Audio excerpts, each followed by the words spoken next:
Chapter 1. The Awakening. The village hidden in the leaves, the first village of the shinobi world.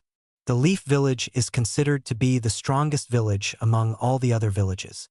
Many legends and heroes have been born in this village. The Leaf Village was known for its compassion and teamwork and considered its citizens and shinobi as equal and made no discrimination. However, that was not the case for a 5-year-old boy. This boy was none other than Naruto Uzumaki. The boy was the Jinchuriki of the nine-tailed fox that attacked Konoha a few years ago. The Kyuubi attack had severely harmed Konoha. Countless shinobi had died sacrificing their lives in protecting the village. There were also many civilian casualties and destruction of the village and its properties. In the end, through a valiant and self-sacrificing ritual, the Yondaime Hokage, Minato Namikaze, was able to restrain the fox and seal it into a newborn child. The fourth Hokage is still considered the biggest hero of the Hidden Leaf and had wished for Naruto to be seen as a hero that saved the village. Unfortunately, his wish was not fulfilled. This leads us to the present, where a 5-year-old Naruto was being mercilessly beaten by a mob of people consisting of many shinobi and civilians. He had bruises all over his body. Some of his bones were broken, but the worst part was that he was still conscious and could feel each blow being dealt on his body and many painful words like, "Die demon. That is for my father. Monster. Scum. Bastard fox." And many more words were being spoken by the people. "Why do you hate me? What have I ever done to you?" asked Naruto meekly while sobbing.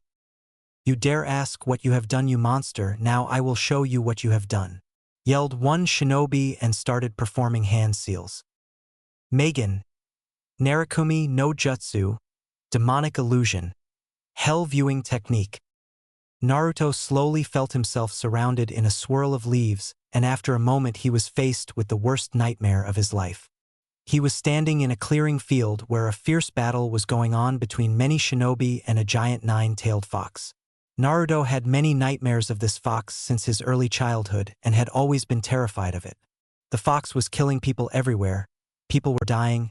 Many body parts were littered all over the place. Screams of the injured, fearful cries of the civilians, smell of blood all over the place, and the malicious aura of the fox all over the place. All in all, it was a nightmare. "Please make it stop," yelled Naruto in agony. "I'm sorry, stop it, stop it, stop," cried Naruto, but on hearing his pleas, the mob was overjoyed and decided to kill him and get their revenge on their so-called demon. "Let's finish the demon," yelled one civilian, and the entire crowd cheered. The shinobi threw several kunai and shuriken towards Naruto, who had fallen unconscious due to the trauma. Clang, clang, clang. All of the kunai and shuriken were blocked by a squad of umbu who were now standing in between Naruto and the mob. Leading the umbu was Hiruzen Sarutobi, the third Hokage, and was leaking such killing intent that made many civilians fall unconscious, and many shinobi were cowering under his piercing gaze. Hiruzen deeply cared for the boy.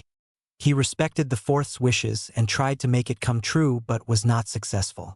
He tried to make Naruto's life easy but faced many difficulties, but he would be damned if he would let anything happen to the boy whom he considered a grandson. "Umbu, execute all of these criminals for breaking the law," yelled Hiruzen, and the umbu squad immediately followed his orders and started executing the criminals while ignoring their pleas of mercy and killing the demon instead of them. But this just enraged Hiruzen more, and within a few minutes, where once was a crowd who were willing to kill an innocent child, lay only dead bodies. "Let's take him to the hospital," said Hiruzen, picking up Naruto and checking over his injuries. "Forgive me, Minato," thought Hiruzen sadly. "Hi, Hokage-sama," said the female umbu captain Neko softly. She, along with most of the umbu, did not hate the boy. In fact, they cared for him. They knew the difference between a jailer and its prisoner and had utmost faith in the fourth Hokage's seal, unlike the rest of the villagers. They had seen how the boy was just a normal kid who just wanted attention and protected him many times. But today they were a little late, as the boy was severely wounded. "Also contact Kakashi and tell him to meet me at the hospital, and tell him if he's late, I'll strip him to genin, make him catch Tora for months, and I'll burn his entire Ika books," said Hiruzen angrily. At once, said Nico, and disappeared in a shunshin to fetch the masked jounin. If Hiruzen had observed more carefully, He could have heard Nico smirk when Hiruzen mentioned burning Kakashi's Ika. Konoha Hospital, 2 hours later. Currently sitting in a hospital room were 3 people. They were Hiruzen Sarutobi, Kakashi Hatake, and Dr. Misumi. They were all seated around Naruto, who was sleeping and was covered in bandages. "How is he?" asked Kakashi sadly. Kakashi knew Naruto's parents. In fact, Naruto's father was the Yondaime Hokage, Minato Namikaze, who happened to be Kakashi's sensei and the closest thing he had to a father. Kakashi cared about Naruto and wanted to adopt him, but the council had prevented him from doing so, much to his regret. He had tried to be there for Naruto but had failed miserably due to being continuously on missions. But today, seeing Naruto in this state made Kakashi very angry, and if the culprits hadn't been executed by the Hokage, he would have executed them himself. He has a few broken bones, a mild concussion, and bruises all over his body, said Misumi sympathetically. "How long will it take him to recover?" asked Hiruzen with a frown, as he still was pissed off with what happened with Naruto. "Physically, his wounds shall heal due to his tenant within a few hours, but that's not the problem," sighed Misumi. She hated such cruelty done to kids, whether the child be a Jinchuriki or not. "What happened?" asked Kakashi worriedly. "It appears that the genjutsu casted on him has affected Naruto. He is in immense emotional trauma. And I'm sorry to say that, Hokage-sama, but he will not be the same again," said Misumi sadly. "Isn't there anything you could do, like erase the memory of the incident?" asked Kakashi. "That is possible, but unfortunately he has been harassed and shunned by the villagers for years. He has been beaten, abused, ostracized, and this was the last nail in the coffin and has broken his mind completely. Apparently he was shown his nightmares over and over again," said Misumi. Hiruzen and Kakashi lowered their heads in shame and guilt for failing to protect Naruto. "Hokage-sama, right now the boy's spirit is broken, and I'm afraid if he stays alone longer then, he might become insane, as the villagers will continue to harass him. He needs a family right now, Hokage-sama, people who care for him and can protect him. He is still a child and as such needs the warmth and comfort that only a family can provide. It is the only possible solution to overcome his trauma," explained Misumi briefly. "I see, arigato Misumi-san. You are dismissed," said Hiruzen. Misumi bowed to the Hokage and left the room, leaving Hiruzen and Kakashi. "Hokage-sama, I would like to adopt Naruto. Enough of this, he has suffered long enough. I gave my word to Minato-sensei that I will protect him like my younger brother, and I have failed again. But not anymore, I'm gonna adopt him, and if the council have an objection they can kiss my ass," yelled Kakashi angrily. "I understand, Kakashi, and I agree with you completely. Naruto needs a family and I will support your decision, but first we have to see if Naruto agrees or not. If he agrees, then you can adopt him. I will handle the council. The clan leaders agree with me, and as for the elders and the civilian council, I will show them why I am the Hokage," said Hiruzen with determination. "Arigato Sandaime-sama," said Kakashi with a bow. Both the men were shaken from their conversation when they heard Naruto's voice. "Where am I?"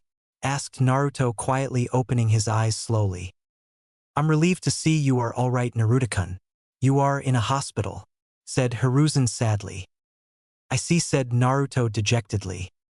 "Naruto, what's wrong?" asked Hiruzen, sensing Naruto's sad look in his eyes. "Gigi, why do they hate me?" asked Naruto sadly. "Naruto, I will tell you someday when you are older," said Hiruzen, averting his eyes from the piercing blue eyes of Naruto. "No, Gigi, you will tell me now. I'm tired of being called a monster, demon, scum. I have been beaten, spitted, abused. I deserve the right to know. I can't take it anymore," said Naruto with tears dropping from his eyes. Hiruzen hugged Naruto tightly and tried to comfort him. "All right, Naruto, I will tell you the truth. What do you know about the Nine Tails attack that happened 5 years ago?" asked Hiruzen cautiously. "The Yondaime Hokage defeated him and killed the Nine Tails and saved the village," said Naruto with a little pride in his eyes. He considered the Yondaime his hero and wanted to surpass him. "Yes, he defeated the Kyuubi, but he could not kill it. The Kyuubi cannot be killed by a human being. Despite being powerful, the Yondaime was still a man, and so he could not kill the fox, so he had to do the only thing possible, said Hiruzen, but before he could continue, Naruto interrupted him. He sealed it in me, didn't he? Said Naruto sadly, which shocked both Hiruzen and Kakashi, who was silently observing the talk from a corner in the room. How do you know that, Naruto? Asked Hiruzen, shock evident in his eyes. It's not that hard, Gigi.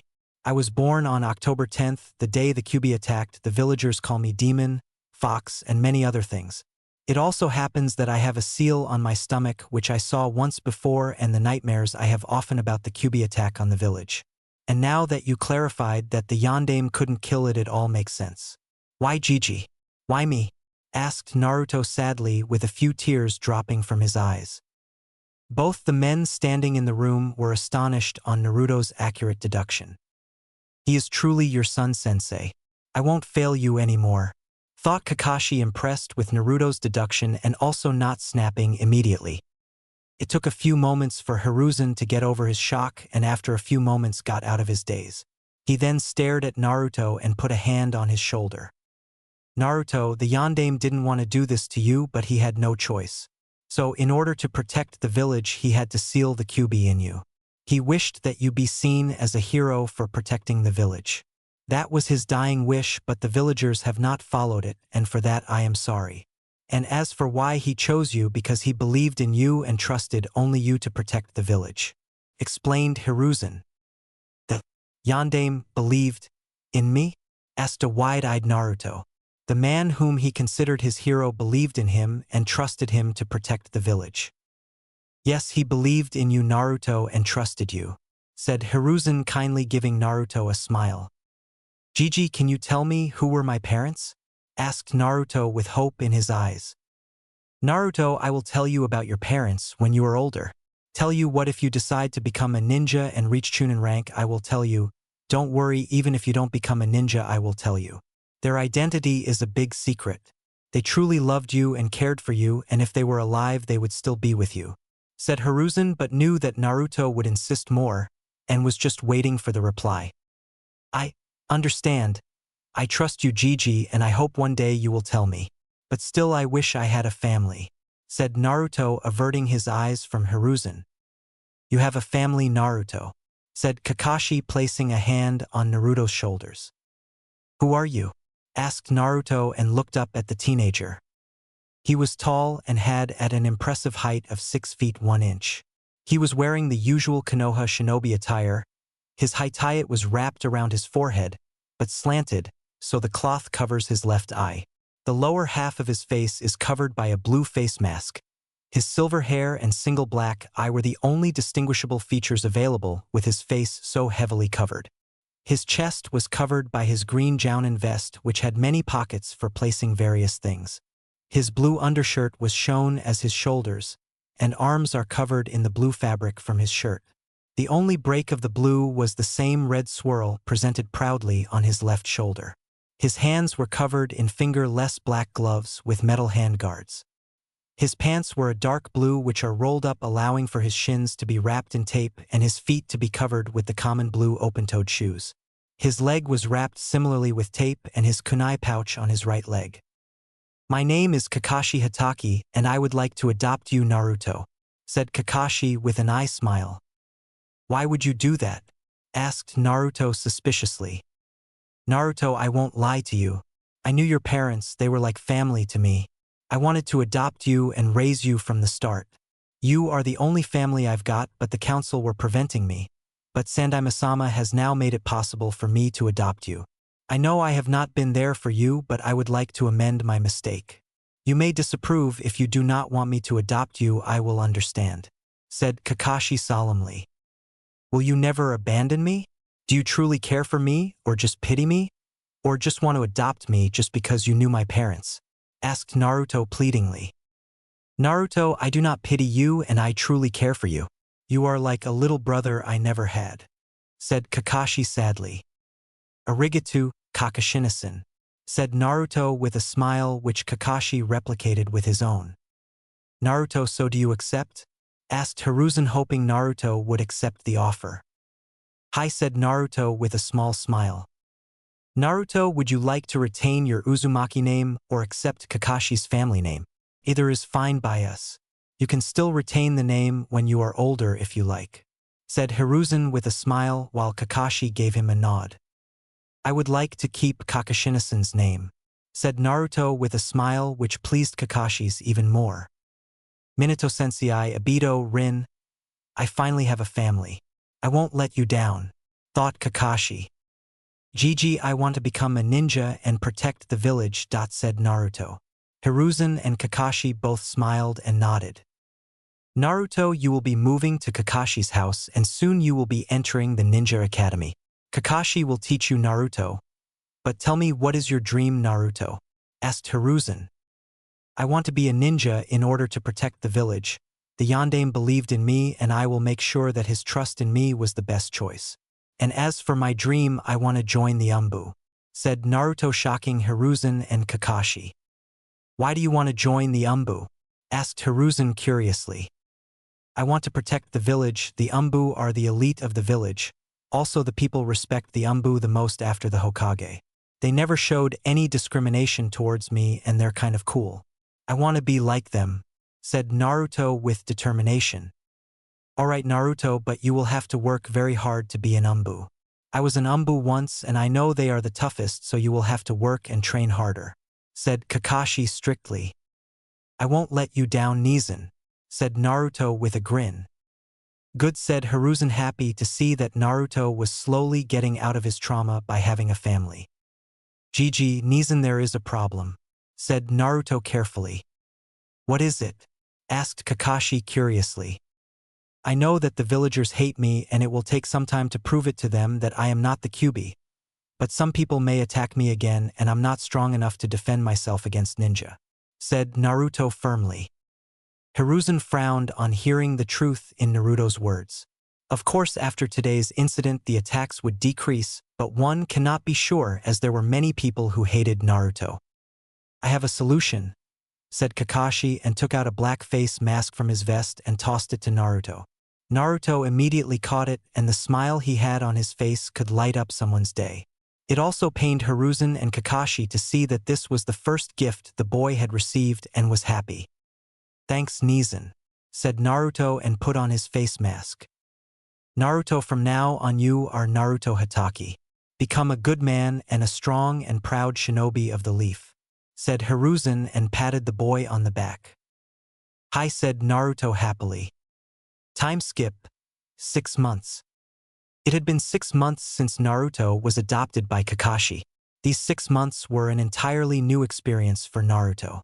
He found out that Kakashi was a very calm, collected guy but was also lazy and liked to read Ika books, a porn book. Naruto did not hate the book but was also not fond of reading it every time like Kakashi. He was also not lazy like Kakashi and always wanted to train. He knew that Kakashi had lost his teammates who were his closest friends and used many means to hide his pain. Reading porn was one of them. Naruto's life had also been turned upside down. No longer was he a hot-headed guy who screamed for attention. It had taken a lot of time and effort from Kakashi and a lot of reading books based on human psychology for Naruto to understand that a person should assess the situation, be in control of his emotions and not get agitated soon, if he wants to be a true shinobi. Kakashi had started training Naruto. He had taught Naruto all about chakra and had taught him to fight with shuriken and kunai. Naruto had also learned the basic chakra controlling exercises like tree walking, water walking, and leaf balancing. Though it was very tough for Naruto as he discovered that he had enormous chakra reserves as he was a Jinchuriki. Many villagers seemed to believe that Naruto was dead as they could not see his face as he always wore his mask. This was the only habit in which he followed Kakashi completely.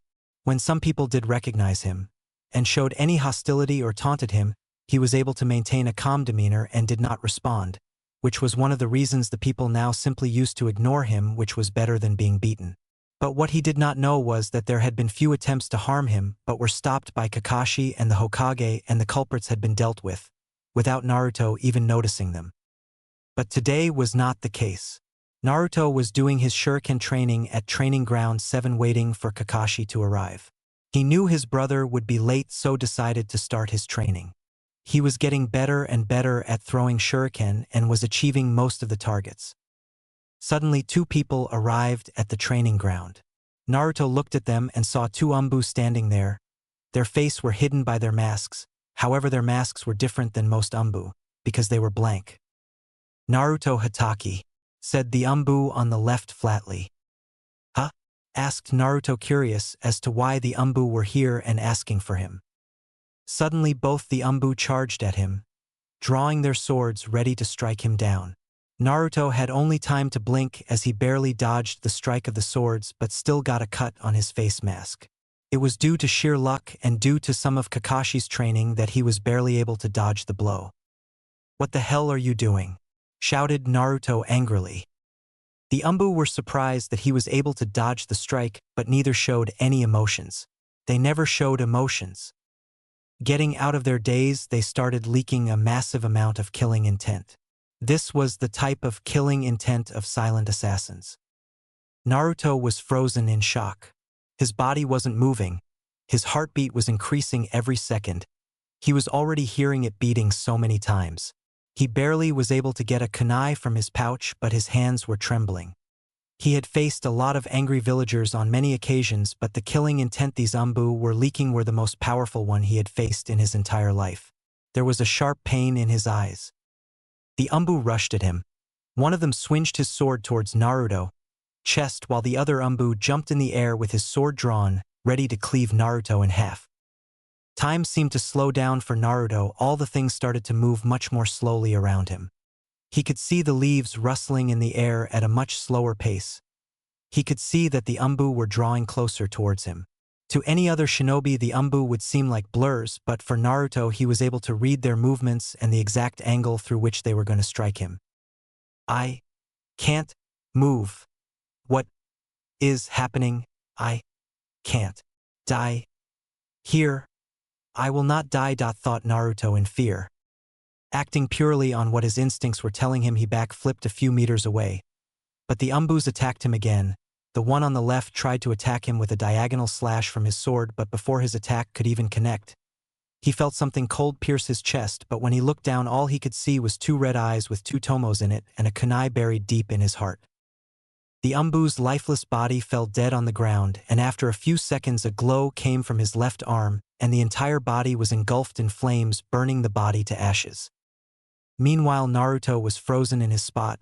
His hands were shaking. He was looking at the blood stained on his hands and realized he had just killed a man.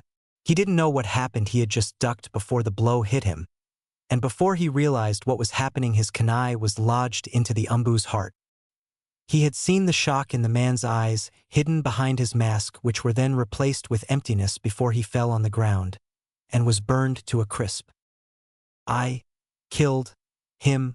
I am a murderer," thought Naruto sadly, and tears started to drop from his eyes. Meanwhile, the remaining Anbu was shocked to see his partner killed by the boy and was just about to attack him, and was already charging towards him. Naruto was frozen in his spot, so it looked much easy. The Anbu readied his sword to deliver the blow, but his entire body was electrocuted as something had pierced his chest. He looked down to see a hand sticking out of his chest, which was covered in a ball of lightning. He only heard a single word before he fell lifeless on the ground. "Raikiri." Kakashi was just returning after his visit to the memorial stone when he had felt the killing intent coming from the training ground where Naruto was. He immediately rushed towards the spot and was shocked to see Naruto pierce a kunai through an Anbu's chest. But before he could understand what was happening, he saw another Anbu charging towards Naruto, who was in shock due to his first kill. He quickly formed his Raikiri and disposed off the Anbu.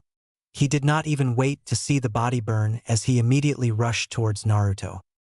He immediately pulled Naruto in a hug and started patting his back. Naruto finally saw that Kakashi was here and started crying. After what seemed like a few minutes, Naruto's sobs stopped and he looked at Kakashi. "Nizan, I killed him. I am a murderer," said Naruto with regret in his voice. Meanwhile, Kakashi was shocked when he looked at Naruto's eyes. Naruto's sapphire blue eyes were now red with 2 black tomos in it. "How in the hell does he have the Sharingan?" thought Kakashi, not believing what he was seeing. It's okay, Naruto, you just defended yourself. Now please tell me what happened? Asked Kakashi softly. Naruto hesitantly nodded and told Kakashi about the entire incident. To say Kakashi was livid would be saying that Jiraiya was not a pervert. He was furious at Danzo. He knew that these Umbu belonged to Danzo. I need to talk to Hokage-sama, but first I need to do something for Naruto, thought Kakashi tactically. Naruto, let's go to eat at Ichiraku's. You can talk to me there and also eat your ramen. I'll let you eat as much as you can today. But before that, stop sending chakra to your eyes, said Kakashi with a smile, hoping Naruto would not understand why he wanted it to do it. Hi, said Naruto, still in deep thought, and stopped channeling chakra in his eyes, which turned back to his sapphire blue eyes. I guess eating ramen and talking with Niazan will help, thought Naruto dejectedly. Kakashi felt relieved that Naruto did not notice the change in his eyes yet. Ichiraku's. Kakashi watched Naruto eat ramen quietly while talking to Ayam, who understood that Naruto was disturbed and was cracking some jokes to ease his mood. Talking with Tuchi and Ayam and eating 10 bowls of ramen had improved Naruto's mood to some extent. Kakashi had explained to him that he was attacked and he did what he had to do in order to protect himself, and it was not his fault, and it was an accident. This seemed to ease Naruto a bit, but he still regretted that he had killed the man, but not as much as before. After he finished his meal, Kakashi paid for the meal, and when Naruto was about to leave, he felt someone hugged him from behind. He looked back to see Ayam was holding him and Tuchi had a kind smile on his face. Narukin, please be okay. I am always there for you, said Ayam with a kind smile which was filled with warmth. She then slightly pulled his mask down and gave him a soft kiss on his cheek. Naruto blushed. Ayam was beautiful and he loved her like his older sister, and she cared for him. Apart from Hiruzen and Kakashi, Tuchi and Ayam were the only ones who cared for him in the village and loved him. Arigato, Nechan, said Naruto happily, and hugged Ayam back as a lone tear escaped from his eye. Meanwhile, Kakashi and Tuchi both had smiles on their faces on seeing the affection between the brother and sister. After a few moments, Naruto recomposed himself but still had a blush on his face as he touched his cheek where he could still feel Ayam's lipstick mark. You two look so cute, it looked as if you were his girlfriend, teased Tuchi playfully. Naruto had a deep blush on his face while Ayam's cheeks went a little pink. I wouldn't mind that, would you, Naruto-kun? Ayam whispered in Naruto's ears mischievously. This got different reactions from the men. Kakashi had a perverted smile on his face. Tuchi was just dumbfounded by his daughter's reply, but after a few moments chuckled. But the person who was embarrassed the most was Naruto, whose blush just got a lot deeper. What? Asked Naruto dumbly after a few moments. I'm hurt. You don't think I'm good for you, said Ayam and pouted. No, I didn't mean that, Ayamekin. You were so beautiful, kind and caring, spoke Naruto quickly, but quickly covered his mouth on realizing what he had said. All the others laughed at his innocent answer while Ayam just got a light blush on her face. Looks like you'll have to learn Ototo. Here, said Kakashi happily, and tried to hand Naruto his Ika book, but before he could even blink, Ayam took the book from his hands and tore it to pieces and pointed a kunai just between Kakashi's legs. My precious, yelled Kakashi in horror as he saw his book getting destroyed. Kakashi, if you ever try to corrupt my Narukin with that smut, I'll castrate you, said Ayam threateningly, and in such a voice that promised a lot of pain. Hi, said Kakashi nervously when he felt a knife being pressed a little harder on his crotch. Whoa, she's scary. Looks like I'll have to hide my book. A man, whined Tuchi in his mind. Never read Ika in front of women. Troublesome, thought Naruto with fear. Somewhere two Nara sneezed. Good, Ayam stated with a smile. All three men face faulted on her sudden change in behavior. At one moment she threatens you and the next she is back to normal. Troublesome women, thought Naruto, Kakashi and Tuchi at the same time. Somewhere two Naras sneezed again. Looks like some poor soul is tortured by some troublesome women, thought both at the same time. Before any further talk could take place, Kakashi simply dragged Naruto away from the ramen stand, hoping to save his balls. It had been a few minutes since they left the ramen stand. They were now standing in front of a playground. It was already evening and Kakashi had to report the incident to the Hokage. "Naruto, why don't you go and play with those kids? It'll be fun, said Kakashi, pointing towards 4 boys of Naruto's age who were playing. "Are you sure, Niazan? You know that they may not accept me," said Naruto sadly. Kakashi frowned on thinking how much the villagers had traumatized Naruto, but not any longer. "I am sure, Naruto. Go have fun.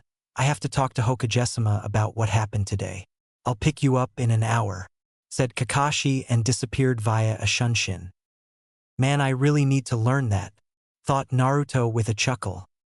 There were currently 4 boys playing in the field. Well, not exactly. The first boy which Naruto saw had pineapple-colored hair which were tied upward in a short pony. His face was angular and he was busy watching the clouds. The boy sitting next was continuously eating chips and was a little chubby and had light-colored brown hair and a round face. One of the boys was sitting next to the others and was playing with a little pup. He had 2 marks on his face and slightly pointed teeth and dark brown hair. The last boy was sitting away from the others. He had black hair and his eyes were covered by sunglasses and he wore a light gray jacket. As Naruto approached the boys a little hesitantly, after years of being rejected, he feared that even these kids would reject him like the kids from the orphanage. "Who are you?" asked the boy with the pup curiously. "I am Naruto Hatake. Can I join you?" asked Naruto hesitantly. "Sure, I am Chuji Akimichi," said Chuji happily and offered some chips which Naruto accepted happily. "I'm Inuzuka Kiba and this is Akamaru," said Kiba and Akamaru barked. "Nara Shikamaru," said Shikamaru curiously. "What's with the mask?" thought Shikamaru with a frown. "I'm happy to meet you all." "Hey you, can I know your name too?" asked Naruto loudly to the boy with bugs.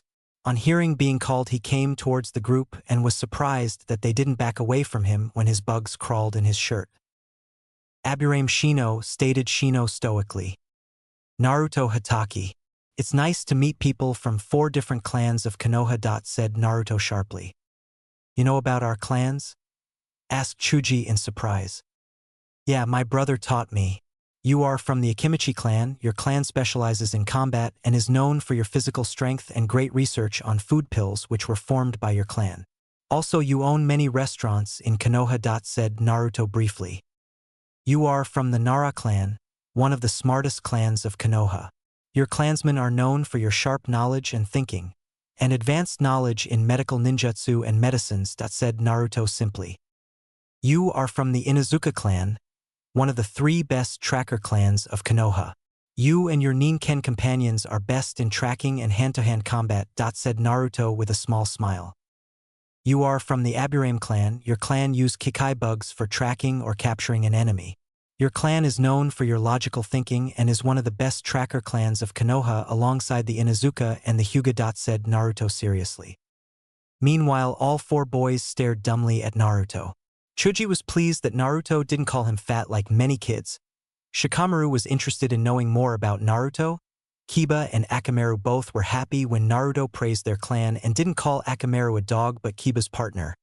While Shino was also intrigued as Naruto was not at all affected by his bugs and praised his clan. "Whoa, you know all about our clans. Now tell us something about yourself," said Shikamaru curiously. "Tell you what, let's race. If you defeat me, I'll tell you all you want," said Naruto with a smirk. "I know how lazy you Naras are. You won't get to know about me easily," thought Naruto with a smirk. "Troublesome," muttered Shikamaru with a yawn. "Okay," said Chuji cheerfully. "You're on. I'll defeat you," Naruto boasted Kiba loudly and Akamaru barked happily. "I accept your challenge, Naruto-san," stated Shino simply. "Naruto's fine, Shino. What say friends?" asked Naruto holding out his hand. "Friends," they all agreed in unison and shook each other's hand. "I finally have some true friends," thought Naruto happily. Only if he knew that these boys would become his best friends for life and would always stand by him. Hokage Tower. Hiruzen smiled on watching the entire interaction between the kids through his crystal ball. At first, when Kakashi reported the entire incident, he was angry, but as the bodies of the attackers were destroyed by the seal on them, there was no proof against Danzo, so he had to let it go, but he would keep a close eye on Danzo from now on. He was saddened to hear that Naruto, who was just 6 now, had his first kill. But after watching the entire scene and seeing Naruto finding some true friends, he was overjoyed. Perhaps there is still hope for Naruto's acceptance, thought Hiruzen hopefully. He finally has some friends, said Kakashi happily. Indeed, the will of fire burns brightly in them. They are the future of the village, said Hiruzen sagely. Hokage-sama, I still can't understand how Naruto has the Sharingan? Asked Kakashi curiously. No, you are wrong, he is a descendant of the Uchiha clan. So he has finally awakened his birthright, said Hiruzen more to himself than Kakashi. What? Asked Kakashi a little loudly. It is true, Kakashi, said Hiruzen simply. But Hokage-sama, Naruto's mother was an Uzumaki, not an Uchiha. And Minato-sensei was an orphaned, said Kakashi quickly. Yes, Kushina was not an Uchiha, but that was not the truth about Minato, said Hiruzen seriously. I don't like the sound of this, thought Kakashi worriedly, as he somehow had a guess as to what the answer would be. Kakashi, what I am about to tell you is one of the biggest secrets of Konoha. Only I and Jiraiya know about this, but as you are Naruto's guardian and you already know this much, I will tell you the truth. This is an S-rank secret, so I wouldn't need to remind you the penalties, would I? Asked Hiruzen sternly, and Kakashi immediately nodded. What do you know of Minato's parents? Asked Hiruzen seriously. Sensei was an orphan whose parents died in the Second Shinobi World War, said Kakashi simply, and Hiruzen nodded. Yes, you are correct. Minato's parents died in the Second Shinobi World War, but the more important thing is the identity of his parents, said Hiruzen suggestively. Who were they? Asked Kakashi cautiously.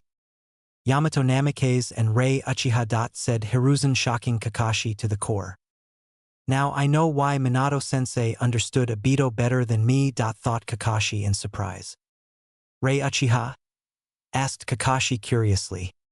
Her identity is not known by many people as she was banished from the Uchiha clan, explained Hiruzen slowly. Why was she banished, Hokage-sama? Asked Kakashi curiously. Because of her lineage, said Hiruzen sadly. What lineage? Asked Kakashi. She is the daughter of Izuna Uchiha, said Hiruzen nervously. Izuna Uchiha? Asked Kakashi. He was the younger brother of Madara Uchiha, stated Hiruzen darkly. Kakashi was frozen on his place. The man was a legend, and the thing he had just found was a great shock to him. Hokage-sama, so Naruto is the great-grandnephew of Madara Uchiha? Asked Kakashi nervously. Hi, Izuna died during the war-torn era. This was before the formation of the Hidden Leaf Village by the Uchiha and the Senju clans. But when Madara defected from the village, Rei was ostracized from the clan as she was Madara's niece and was banished from the clan after some time. She after some time met a young Jounin who was Yamato Namikaze, Minato's father. He was the clan head of the Namikaze clan. The Namikaze were not a big clan and were not quite famous at that time. They fell in love with each other and married discreetly with only me knowing of this as I was the Hokage. But during the Second War they died, and Minato became an orphan, said Hiruzen briefly and took a puff from his pipe. In order to protect Minato from the Uchiha, his identity was kept secret with only me, Jiraiya, Minato, and Kushina knowing this. Also, he was not able to awaken the Sharingan, so no one knew it, said Hiruzen seriously. So Naruto is the descendant of the Namikaze, Uchiha, and the Uzumaki clans? Asked Kakashi in shock. Yes, and it must remain a secret until Naruto is old enough to understand this. And I must not explain it to you what would happen if the Uchiha came to know of this. They would demand Naruto to be taken into their clan and will use him as a weapon just like Danzo. Also, they have been acting suspiciously a lot, said Hiruzen, muttering the last line silently so Kakashi couldn't hear and was successful. I understand, but what should we do now? Asked Kakashi worriedly. Train him in using the Sharingan discreetly, and if he asks any questions, tell him they will be answered when he becomes a Chunin. If he persists, send him to me. Kakashi, no one else should know of this. Naruto's Sharingan should not become public knowledge, as the council would then surely have another reason to turn him into a weapon, and this time Danzo won't stop. He already sent his operatives today to test Naruto's skill. I'll keep an eye on him, said Hiruzen tiredly. Understood, Hokage-sama. I will train him, and he will be entering the academy next year with his friends. I want him to be with his true friends and have a normal childhood. But I will also try to not make him entirely dependent on the Sharingan, said Kakashi seriously. I'll have to inform Jiraiya, thought Hiruzen sharply. Agreed, you are dismissed, Kakashi, said Hiruzen, and Kakashi bowed and left the office. Hiruzen sighed. He was tired, and looking at the paperwork in front of him, he groaned. Man, I won't get to read my Ika, thought Hiruzen sadly. Chapter 2. The Secrets of the Sharingan. It had been a month since Naruto had awakened his Sharingan. A lot had changed in the village. The entire Uchiha clan was massacred by Itachi Uchiha. The village had still not recovered from the shock. There was only one survivor of the attack. He was Sasuke Uchiha. His mental condition was not looking good. Many things had changed since then. Due to the Uchiha's massacre, Hiruzen had issued a martial law and placed the village under strict security. He now took complete control over the village. He overruled the council with the help of the Fire Daimyo and gained complete control over the shinobi as well as civilian affairs of the village. The entire civilian council and the elders were furious and demanded him to give them back their power. But Hiruzen knew that he was the Hokage and he should be in command. The council were just advisors and should just advise and not order him around. So with a few executions of some greedy counselors and imprisoning Hamura and Koharu, the problem was solved. The Shinobi Council supported his decision, and surprisingly Danzo did not raise any objections, and it troubled Hiruzen very much. Just what was Danzo up to? Ever since Danzo's personal bodyguards attacked Naruto, Hiruzen had reprimanded Danzo. He knew he could not take more stricter actions against Danzo as it may lead to revolt in the village, but in order to show Danzo his place, he had reduced Danzo's personal shinobi to some extent. Danzo objected to this and had said that he had no hand in this and those shinobi acted on their own. But Hiruzen had threatened him to be in line or suffer the same consequences as the elders. This seemed to shut him up, but Hiruzen knew better. Hiruzen knew that his actions may have increased his enemies, but it was past time he gained control over the village. The Uchiha clan's massacre opened his eyes, making him see how much he was swayed by others' influence. But what troubled him most was Naruto. Ever since he awakened the Sharingan, his demeanor started to change. He was now more reserved and only was his usual self to the people which he trusted. Kakashi and Hiruzen decided to give Naruto some time to cope up with his first kill because even if he was to become a shinobi, he was a 6-year-old child who had taken a life. He could still remember the day when they told Naruto about the Sharingan. It was after a few days after the Uchiha massacre, and the questions Naruto had asked unnerved Hiruzen a bit because they were way beyond a person of Naruto's age could even understand, but surprisingly Naruto understood it perfectly. Flashback. Few days ago. Naruto was right now standing in the Hokage's office. It had been a few days since his first kill. Kakashi had given him a break from his training and he spent most of the time with his friends. But something was bugging him and he decided to ask the Hokage about it. "What can I do for you, Naruto?" asked Hiruzen kindly. "Gigi, I wanted to ask you something," said Naruto politely. "Go ahead," said Hiruzen, but somehow he had an idea of what Naruto was going to ask. "Gigi, how was I able to evade that strike from the Umbu? I was no match for them. At one moment they were charging at me and I thought I was going to die. But then everything seemed to slow down. There was a pain in my eyes and then I could see the Umbu's movements before he performed it." "I don't understand," said a confused Naruto. "Sigh. Naruto, what I am about to tell you is a secret, and you should not reveal it to anyone until very necessary. Do you understand?" asked Hiruzen sternly. "Hi," said Naruto sincerely. Hiruzen then took out a small mirror from one of his desk drawers and asked Naruto to come closer. Naruto, I want you to channel chakra into your eyes, said Hiruzen seriously. Naruto did as told, and when he looked in the mirror he was shocked. Instead of his blue eyes, they were now red with two black tomos surrounding it. Gigi, is this the Sharingan that Nezen has? Asked a stunned Naruto. Yes, Naruto, it is the Sharingan, said Hiruzen truthfully. So I am an Uchiha, said Naruto dejectedly, as the entire clan had been massacred, and now he could not find any more family. He did not like the Uchiha much, but still they were family. Not exactly. Yes, you are an Uchiha, but there are some other things about your parents which I would like to tell you when you are older. You all right, Naruto? Asked a concerned Hiruzen. Yeah, a bit, said Naruto silently. Are you angry at me for not telling you this? Asked Hiruzen gently. No, the Uchiha did not like me much, so I guess we are even, and I understand you had good reasons, said Naruto quietly. Naruto, don't you feel sorry for them as they were somehow your family? Asked Hiruzen curiously. A bit, but they were so cold towards me, so I don't know what to feel. I am sad that they were killed, but I didn't know any of them, so I don't know what to feel, said Naruto tiredly. Alright, I understand. Naruto, I will tell you about your parents when you are older. Is that alright? Asked Hiruzen kindly. I think so. I have a lot of things going in my life, and I don't think I can handle another new revelation right now. Even though I want to know about them now is not the time, explained Naruto briefly. You're too smart for your own age, Naruto, said Hiruzen with a smile, and Naruto nodded a little sheepishly. Gigi, were my parents bad people? Asked Naruto, suddenly catching Hiruzen off guard. No, Naruto, they were one of the best people I have ever met. They loved you with all their heart. They were proud shinobi of the leaf who gave their lives to protect the village, said Hiruzen honestly. Gigi, what is the meaning of the village? What is a true shinobi?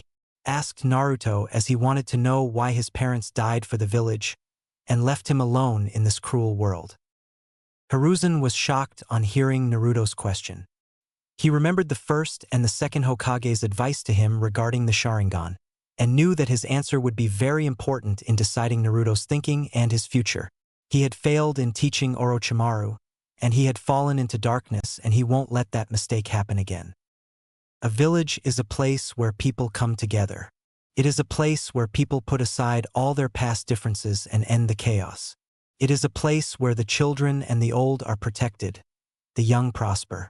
It is a place where people can spend their life in peace, said Hiruzen carefully. What is the duty of a shinobi? Is being a shinobi meant leaving your child in a cruel world alone? To let him face difficulty and hardships and pain alone? Is it not a parent's duty to protect and be there for their child? Aren't they supposed to take care of them? If a parent leaves his child like this, then they are trash, yelled Naruto with tears in his eyes. Hiruzen got up from his desk and went towards Naruto. He then leaned down and put a hand on his head and lifted his chin with his other hand so he could look in his eyes. When he looked in his Sharingan eyes, he saw pain, hurt, betrayal, and knew he had to make things right. Naruto, let's go for walk. Hold on to my hand tightly, said Hiruzen seriously, and grabbed Naruto's hand and shunshined from his office.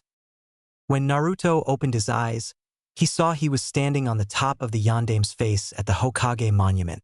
It was evening time and the sun was setting and the village looked beautiful. It's beautiful, isn't it? Asked Hiruzen kindly. Yeah, said Naruto with a small smile. Naruto, the village is not formed by bricks and stones. It is founded by the people. When you look at the people, what do you see? Asked Hiruzen curiously.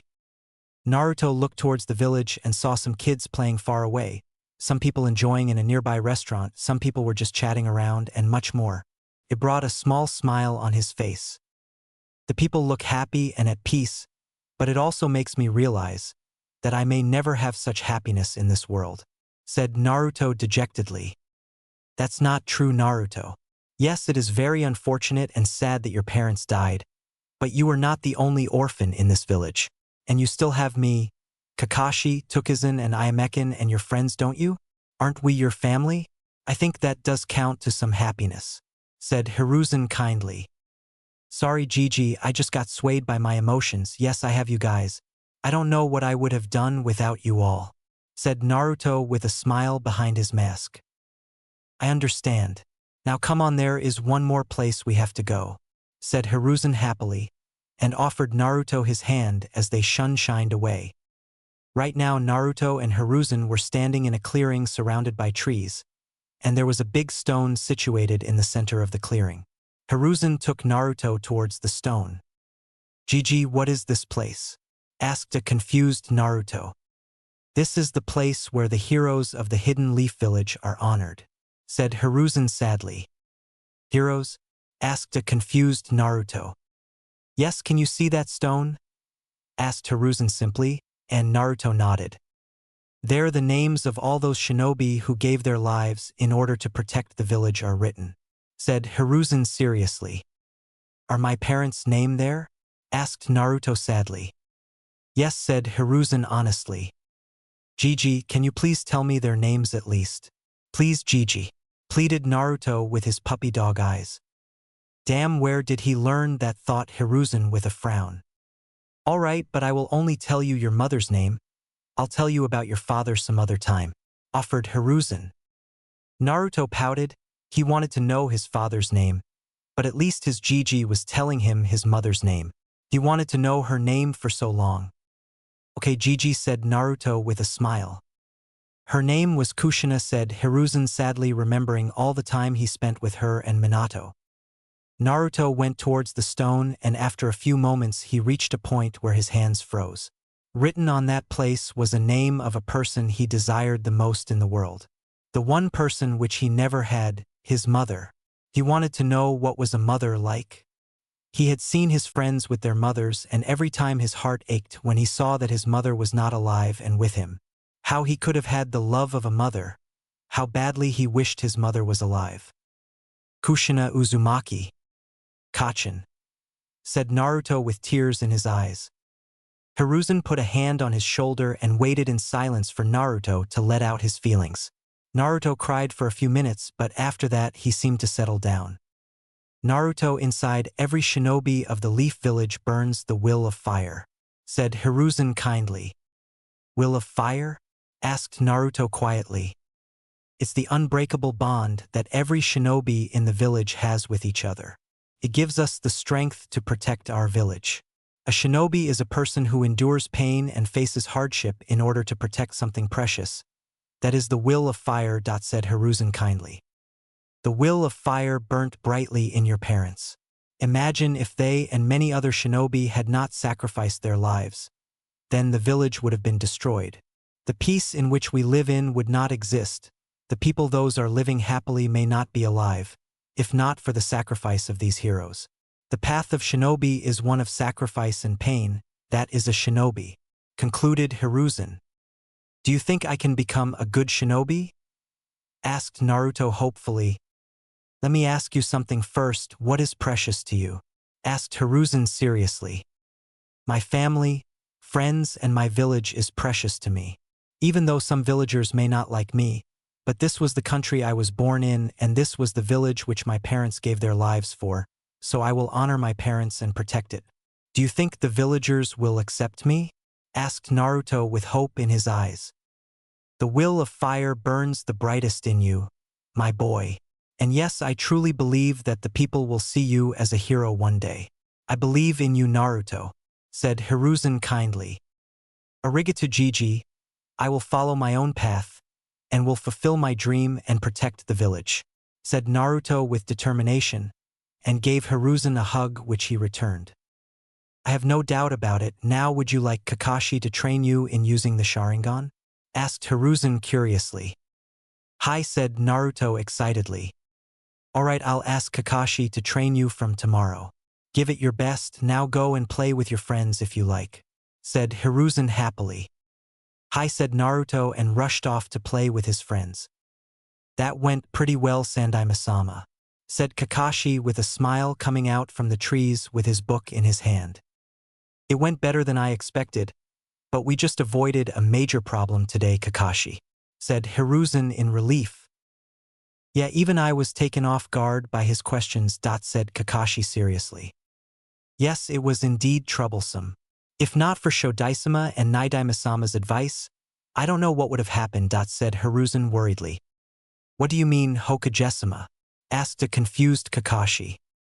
As you know, an Uchiha activates his Sharingan when he is faced with emotional turmoil, despair, or in life or death situations, said Hiruzen, and Kakashi lowered his head as he remembered his friend Obito activating it.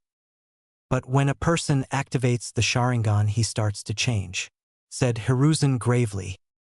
I don't understand, Hokage-sama, said Kakashi with a frown. The Nidaime had told me that the Uchiha were a clan who sealed of their own emotions. So when they awaken the Sharingan, all the hidden emotions awaken with it. For people who want power, the eye gives them power, but also increases their ego, making them think they are invincible. For those who have experienced sadness or pain, it changes them to people who hate the world. For those people who have stored away their love for the person or thing increases. And for those people like Naruto who are confused, it can end up in two ways. Either they would follow the right path in life or fall to darkness. And I don't want that for Naruto. He is like a grandson to me.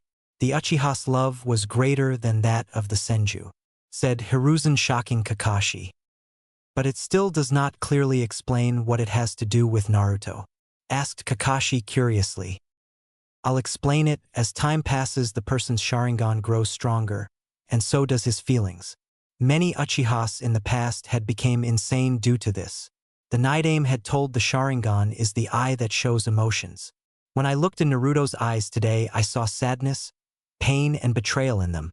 If these feelings would have grown, can you imagine what would have happened? Said Hiruzen gravely.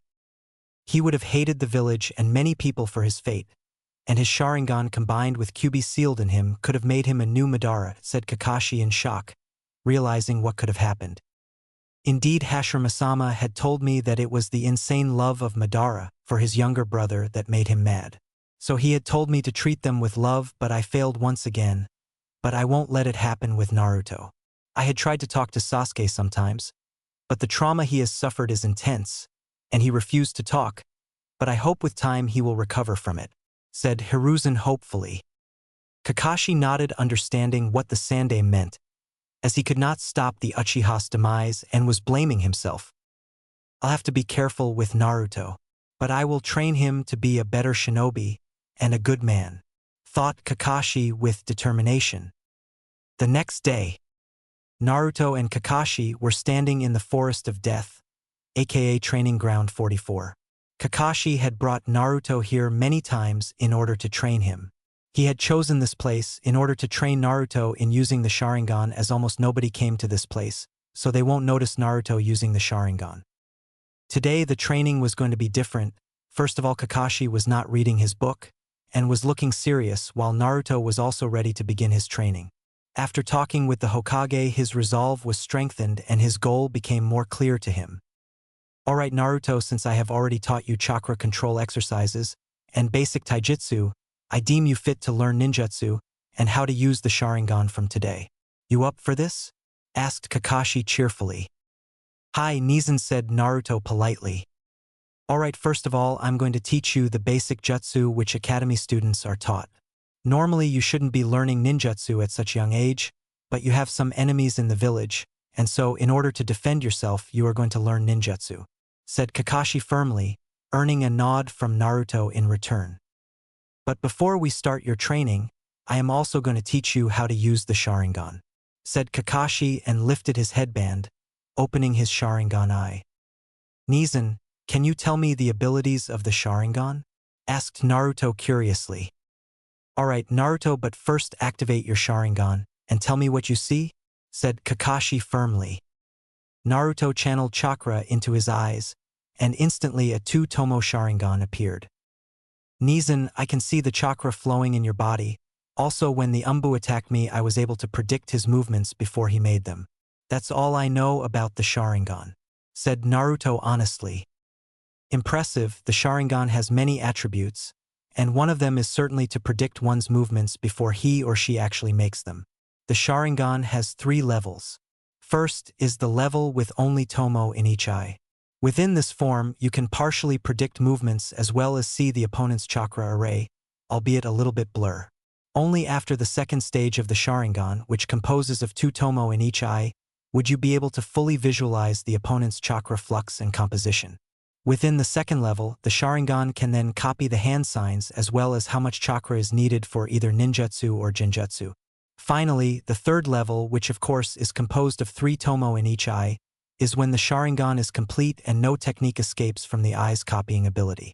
Also, as your Sharingan develops, your speed will certainly increase simply because you'd be one step ahead of every move your opponent makes, explained Kakashi briefly. Naruto listened to the entire explanation carefully and was amazed with the abilities provided by the Sharingan. So I can copy any ninjutsu, genjutsu, and taijutsu styles. That's impressive, said Naruto with a smirk.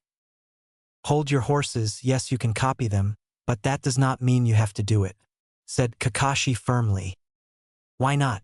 Asked Naruto in confusion. You should not be too much reliant on these eyes. You should also learn things on your own, said Kakashi seriously. I get your point, Nizan, but you told me once we are shinobi, nothing in our line is fair. My opponent will not hesitate to hold anything in a fight with me, and neither do I. And shinobi should use all the tools they have in order to achieve victory. The Sharingan is a tool and I will use it, but I will also work hard and learn on my own too, said Naruto with determination. Kakashi was left speechless. His little brother had just outsmarted him, and his answer was logical too. Naruto will need all the power. Alright, I get your point. Now before learning any ninjutsu, you must understand that it is divided into 3 parts, instructed Kakashi seriously. What are they? Asked Naruto curiously. First is to perform hand seals, the next is to gather and mold chakra, and the last step is to combine both the first 2 steps and execute the technique perfectly. It requires utmost concentration, said Kakashi seriously, and Naruto nodded in return, signifying he got the point. Now the technique which I am going to teach you is the most basic technique which almost every shinobi uses. It is called Kawarimi no Jutsu, said Kakashi briefly. What does this technique do? Asked Naruto curiously. With this technique, users replace their own body with some other object, generally with a block of wood, the moment an attack lands. This creates an optical illusion, making the enemy think the attack was successful. From this, the user can use the lapse in the enemy's attention to attack or flee from the battlefield, said Kakashi, and did the hand seals, and replaced himself with a nearby log of wood. He could have done that technique without hand seals, but he wanted Naruto to learn it. Meanwhile, Naruto had watched the entire process with his Sharingan. He had watched Kakashi perform the hand seals quickly. To any other person it may have seemed like a blur, but his Sharingan allowed it to see them. He also saw the chakra required to perform it. That is very useful technique, Nizan, said an impressed Naruto. Indeed it is, but before you perform the jutsu first you must perform the hand seals as quick as me, said Kakashi seriously. Why do I need to perform hand seals quickly? Asked Naruto in confusion. Because in a fight your enemy won't allow you to perform your jutsu. So you need to be quick in performing the jutsu, and with its hand seals, explained Kakashi simply. Sorry Nizan, said Naruto sheepishly, and rubbed the back of his head. That means you're not as smart as you look, Ototo, teased Kakashi playfully. How did you say something? Asked Naruto with a smirk. Kakashi had a look of horror on his face. Never in his entire life he had been outsmarted verbally, and now his little brother had used his own trick against him. If Guy finds out about this, then he'll never let me live with it, thought Kakashi fearfully, and paled on even thinking about it. Meanwhile, Naruto was laughing loudly, as he had just tricked his big brother. Ha, got you Nissen, thought Naruto with a smirk. For that you will have no ramen for a week and you will perform the hand seals while I play with you, said Kakashi with an evil chuckle. No, yelled Naruto in horror. Dogdy, said Kakashi and threw 5 shuriken towards Naruto. Naruto easily dodged them, but saw a dozen more shuriken coming towards him at lightning-fast speed. Shit, thought Naruto in shock, and performed the hand seals as quick as he could, and replaced himself with a wooden log. Man, that was close, said Naruto in relief. You performed quite well, said Kakashi with a chuckle. Next time give me a heads up, will you? Asked Naruto irritatingly. I'll try now since now you know how to perform the technique. Let's move on to the next one. Keep your Sharingan on, said Kakashi sternly. Nizan, while I would like to learn much more with the Sharingan, I want to learn the next jutsu on my own and a little bit faster. Do you have any technique that can help me? Asked Naruto curiously.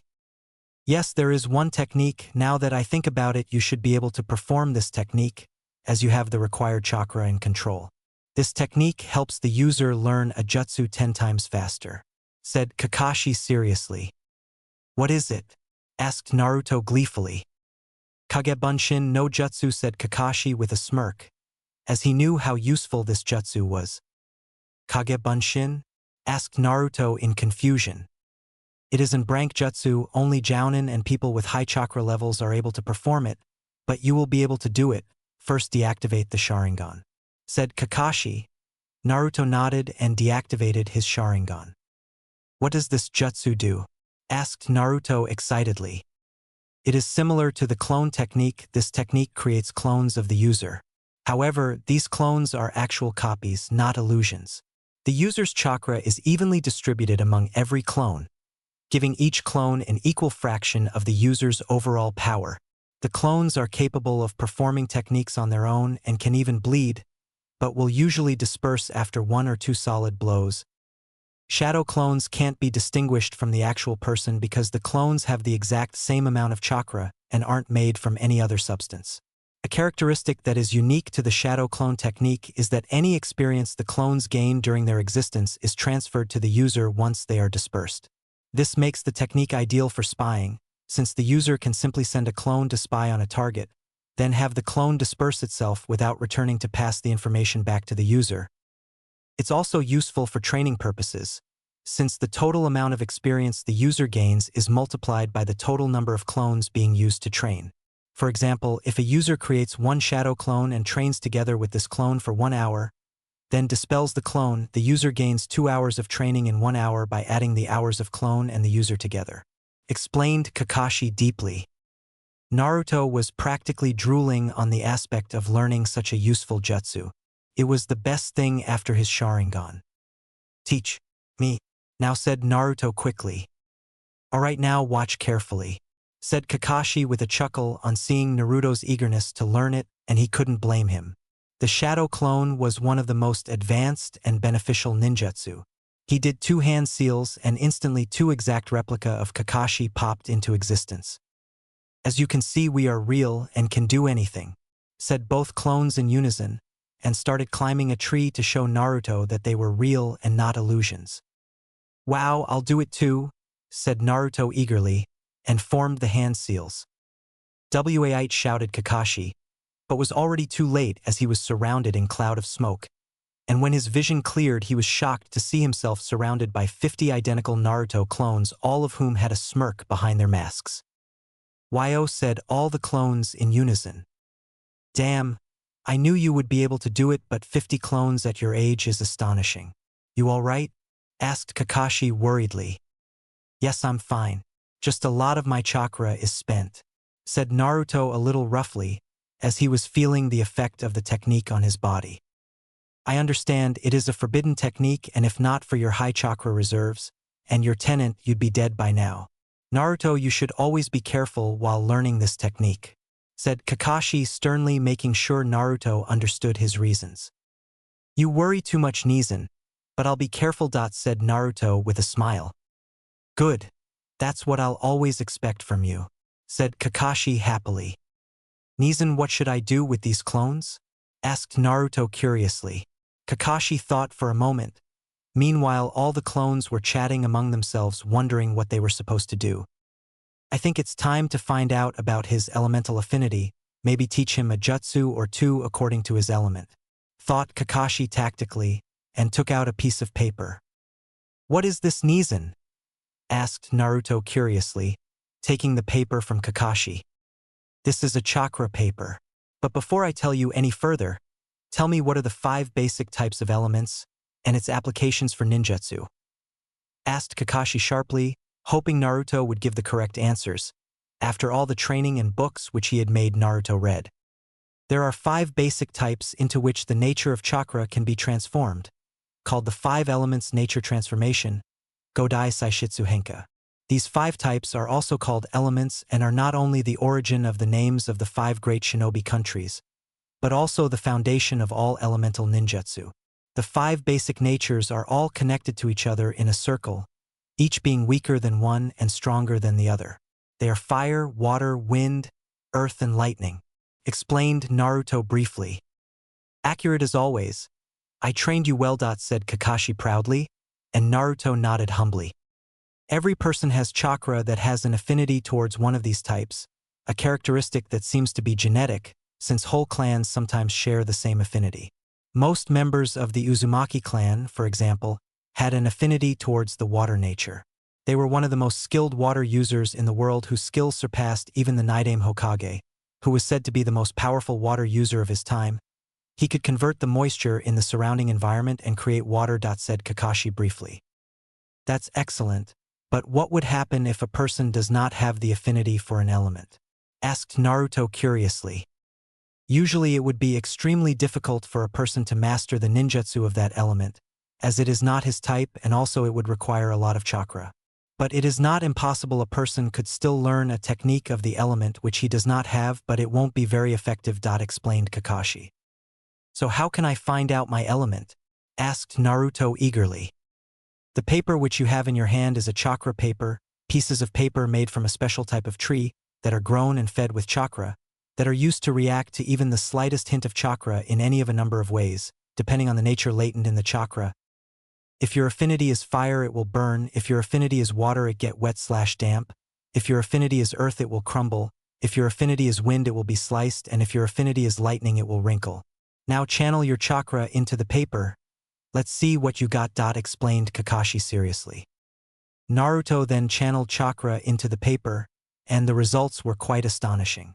At first the paper got damp, then it got sliced in half, but before it could reach the ground, one half of it was burnt to ash while the other half wrinkled. Kakashi's eyes widened on seeing the results. He had expected Naruto to have 2 affinities at the most, but he had 4 natural affinities. That's impossible, thought Kakashi dumbly. Interesting, smirked Naruto proudly. Nizan, how do I have 4 affinities? Asked Naruto curiously, bringing Kakashi out of his daze. I think it's because of who you are, Naruto, that you have these affinities, said Kakashi honestly. What do you mean? Asked Naruto confusedly. It seems that your water affinity is the strongest out of all your affinities, with wind rivaling it. Your paper got damp first, so you have a strong water affinity. Also, you have a strong affinity for fire and lightning. The reason I think for you having these affinities is because of your clan. You belong to the Uzumaki clan, who were the strongest water users in the world, so you got water as your strongest affinity. As for your fire affinity, the Uchiha clan's primary affinity was fire, so you gained that affinity as well. Your father had lightning affinity like me, so you inherited that from him, and as for your wind affinity, I think it is your own, said Kakashi suggestively. Okay, Nizan, but what was Tusan like? Asked Naruto curiously. Your father was one of the most talented and strongest shinobi of the world. He was also a very smart and kind man who cared for his friends and village, explained Kakashi, also not giving any vital points about Minato's abilities. Thank you for telling me, Nizan, but will I be able to perform any earth techniques? Asked Naruto hopefully. They won't be much efficient, but with hard work you could at least be able to perform it as an average jutsu, said Kakashi honestly, and Naruto nodded, satisfied with the answer he got. Alright, now as you have water as your strongest affinity, I am going to teach you a water jutsu. It is called Mizubushin no Jutsu. It is similar to the shadow clone technique, except it creates clones out of water that have 1/10 of the original person's power.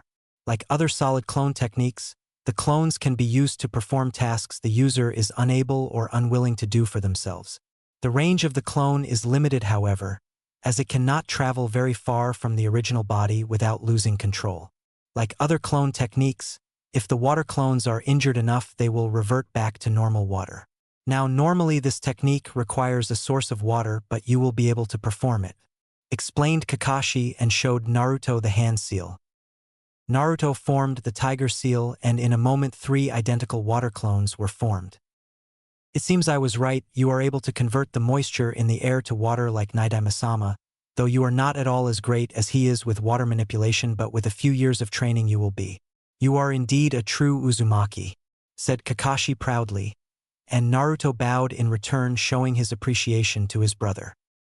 Nizen, what rank was that jutsu? Asked Naruto curiously. It was a crank jutsu. It is indeed impressive that you are able to do them, but don't ever get arrogant about your powers, Naruto. It has led to the downfall of many shinobi, said Kakashi strictly, and Naruto gave him an honest yes in return. I won't, Nizen.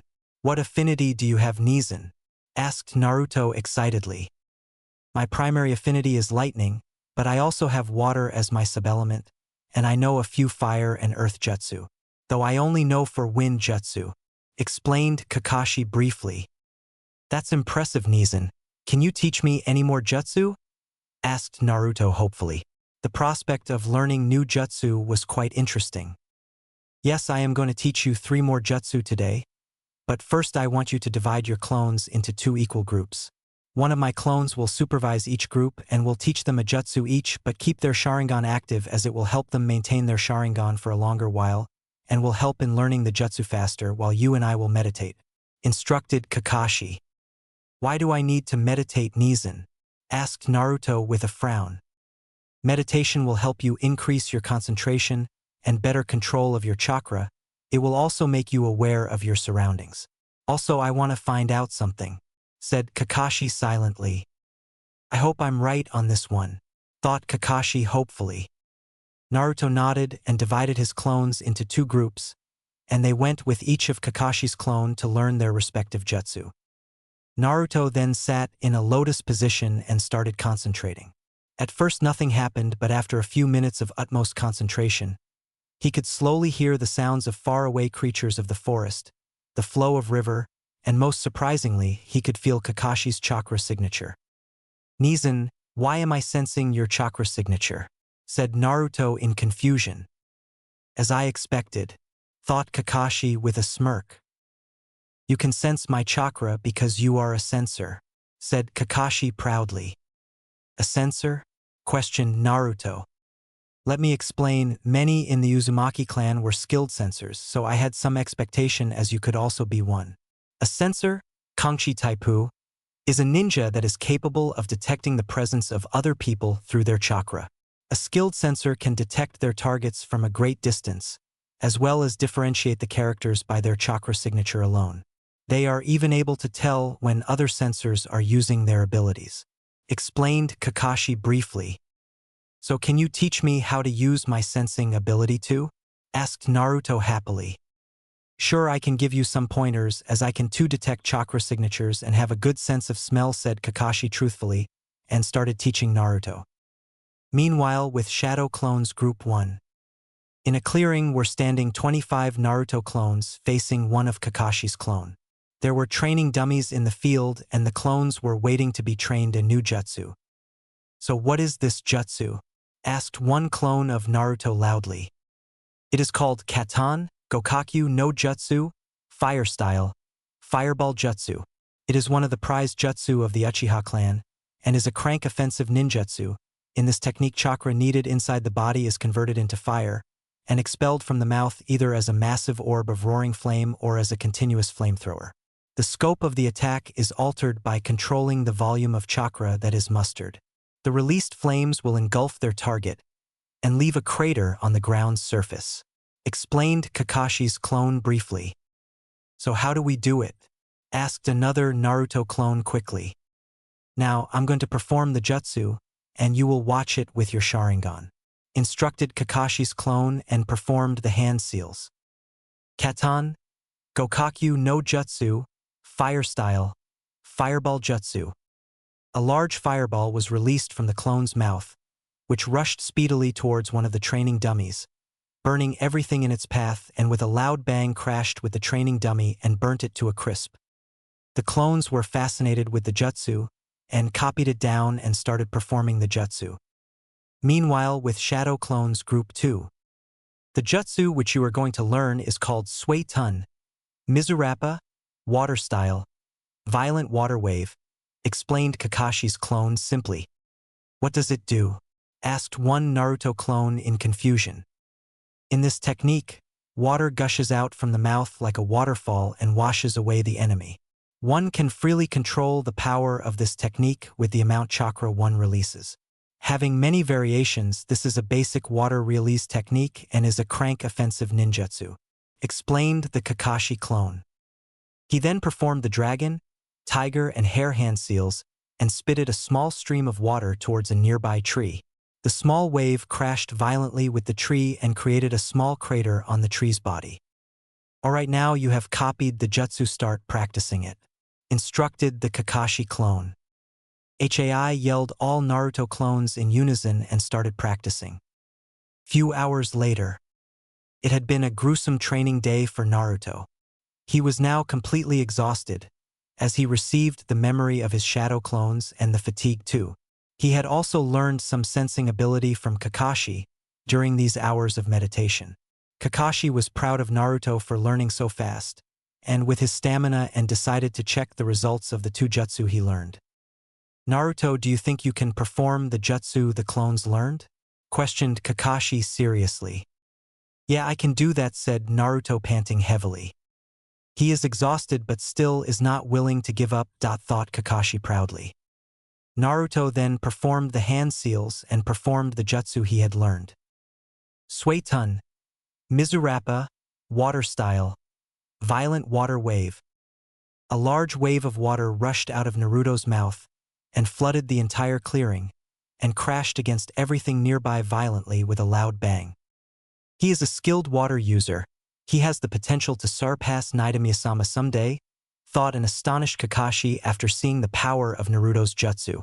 Indeed, he had the help of the Sharingan and the shadow clones, but to master a crank jutsu in a few hours at Naruto's age was a big feat. Without waiting for any comment from Kakashi, Naruto performed another set of hand seals and gathered chakra and executed his next technique. Katan, Gokakyu no Jutsu, Fire Style, Fireball Jutsu. A small fireball equivalent of the size of a large windmill shuriken was executed from Naruto's mouth. It crashed with a nearby tree, burning it to some extent. Excellent work, Naruto, you have already mastered the Suiton Jutsu. While your Katan Jutsu was good, but it still needs to be more efficient. But I'm sure with training you will be able to do it, said Kakashi proudly. Thanks. Pant. Nizan, said Naruto tiredly. Oh, looks like you are tired. Even your stamina has limits, teased Kakashi. Naruto pouted and glared daggers at Kakashi, making him laugh. Tell you what, I'll teach you one last jutsu. It is an rank jutsu and requires minimum chakra. If you are able to do it, I'll take you to Ichiraku's today, said Kakashi with a smirk. You're on Nissan, yelled Naruto, all the fatigue gone from his body almost instantly. Anything for ramen, thought Naruto, gleefully imagining the number of bowls he would eat. I should have not said that. Geez, where does he get so much energy from? Whined Kakashi with anime tears dropping from his eyes. I'll get you for this, thought Kakashi with an evil smile. Alright, this jutsu is a basic technique which all ninja use. It is called Henj no Jutsu. It is typically used to change into people other than oneself, but one also has the ability to change into animals, plants, and even inanimate objects like weapons. This gives this technique an abundance of uses. The transformation of a skilled shinobi will be exactly like the genuine article, so it will be impossible to tell the two apart. On the other hand, a transformation performed by an inexperienced person will have obvious discrepancies, explained Kakashi, and performed the hand seals, and performed the jutsu, transforming himself into a panting Naruto who had a stupid expression on his face. Hey, got you, thought Kakashi with a smirk. Meanwhile, Naruto had activated his Sharingan and had watched the jutsu closely and decided to give Kakashi some payback and perform the jutsu. Immediately in place of Naruto stood a tall blonde girl whose hair reached up to her ass. Her face was angular and she had beautiful blue eyes. She had large cup breasts, a curvy ass and long silky legs, and the most astonishing feature was that she was completely naked. Oiroke no jutsu, sexy jutsu, said Naruto with a smirk. Kakashi had crashed into a nearby tree with a heavy nosebleed and had a perverted smile on his face before he became unconscious and drifted into his perverted world. Payback's a bitch, Neeson thought Naruto with a smirk and collapsed from chakra exhaustion, but had a large smile on his face for his success. After a few minutes, Kakashi woke up and laughed on remembering how he was knocked out. He then went and picked up Naruto, who was sleeping peacefully. That jutsu was damn impressive. I'll have to learn that from him, thought Kakashi perversely. But still he managed to learn so many jutsu in one day and mastered almost all of them. Minato-sensei, you would be so proud of him. I wonder what would happen if I teach him genjutsu. He would be a force to be reckoned with in the future. But I wonder what will his academy life be, thought Kakashi with a smile, and started walking towards their house. Only if Kakashi knew that this day had marked the birth of the Sharingan prodigy, who would decide the fate of the world. Chapter 3: Comrades and Rivals. Time skip, 3 years. A lone figure could be seen walking through the streets of Konoha. This person was 4 feet 9 inches tall. He was wearing a black t-shirt and blue pants. His hands were covered by his fingerless metallic gloves. He wore black sandals. His face was covered by a black face mask. He had a well-toned body and his blonde hair were wildly swinging in the air with 2 bangs falling over his covered face. Many civilians did not recognize this person and were just busy doing their work, while some shinobi recognized this person but ignored him. This person was none other than Naruto Hatake. It had been 3 years since Naruto had awakened his Sharingan and had started training to become a shinobi.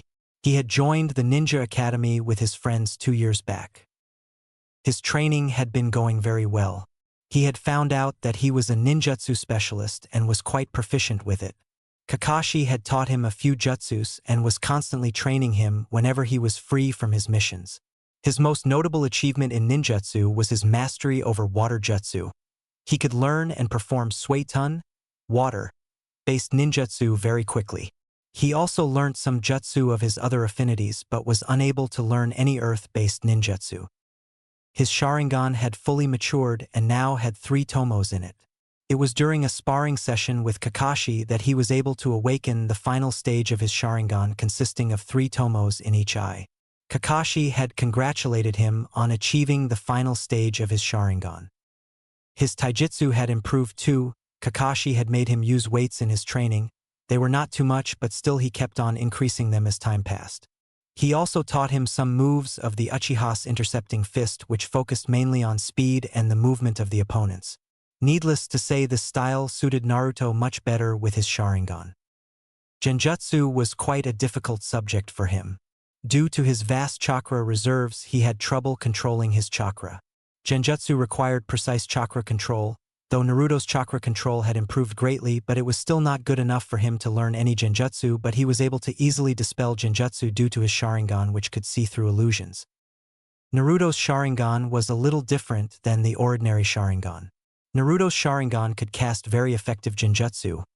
His illusions were so real that only skilled shinobi or genjutsu specialist could break through them. This ability made up for his lack of skill in learning any other genjutsu apart from his Sharingan illusions. Kakashi had trained him in hypnotizing his opponents using his Sharingan, and had even complimented him that he had the skill to surpass Itachi and Shisui Uchiha in the future with his Sharingan-based illusions. He was happy with his life. However, he had met another person who cared for him despite being a Jinchuriki. Thinking of her brought a smile on Naruto's face. Flashback. 1 year ago. Kakashi and Naruto were continuing their regular training in the Forest of Death as usual. Naruto's skills had improved greatly due to his training. His strength, speed, and ability to analyze his opponent and come up with counterattacks were greatly increasing. "Alright Nissen, what are you going to teach me today?" asked Naruto excitedly. "Today I'm going to teach you a variation of the shadow clone technique," said Kakashi. "Variation?" asked a confused Naruto. "Yes, it is called Raitun Kage Bunshin, lightning release, shadow clone.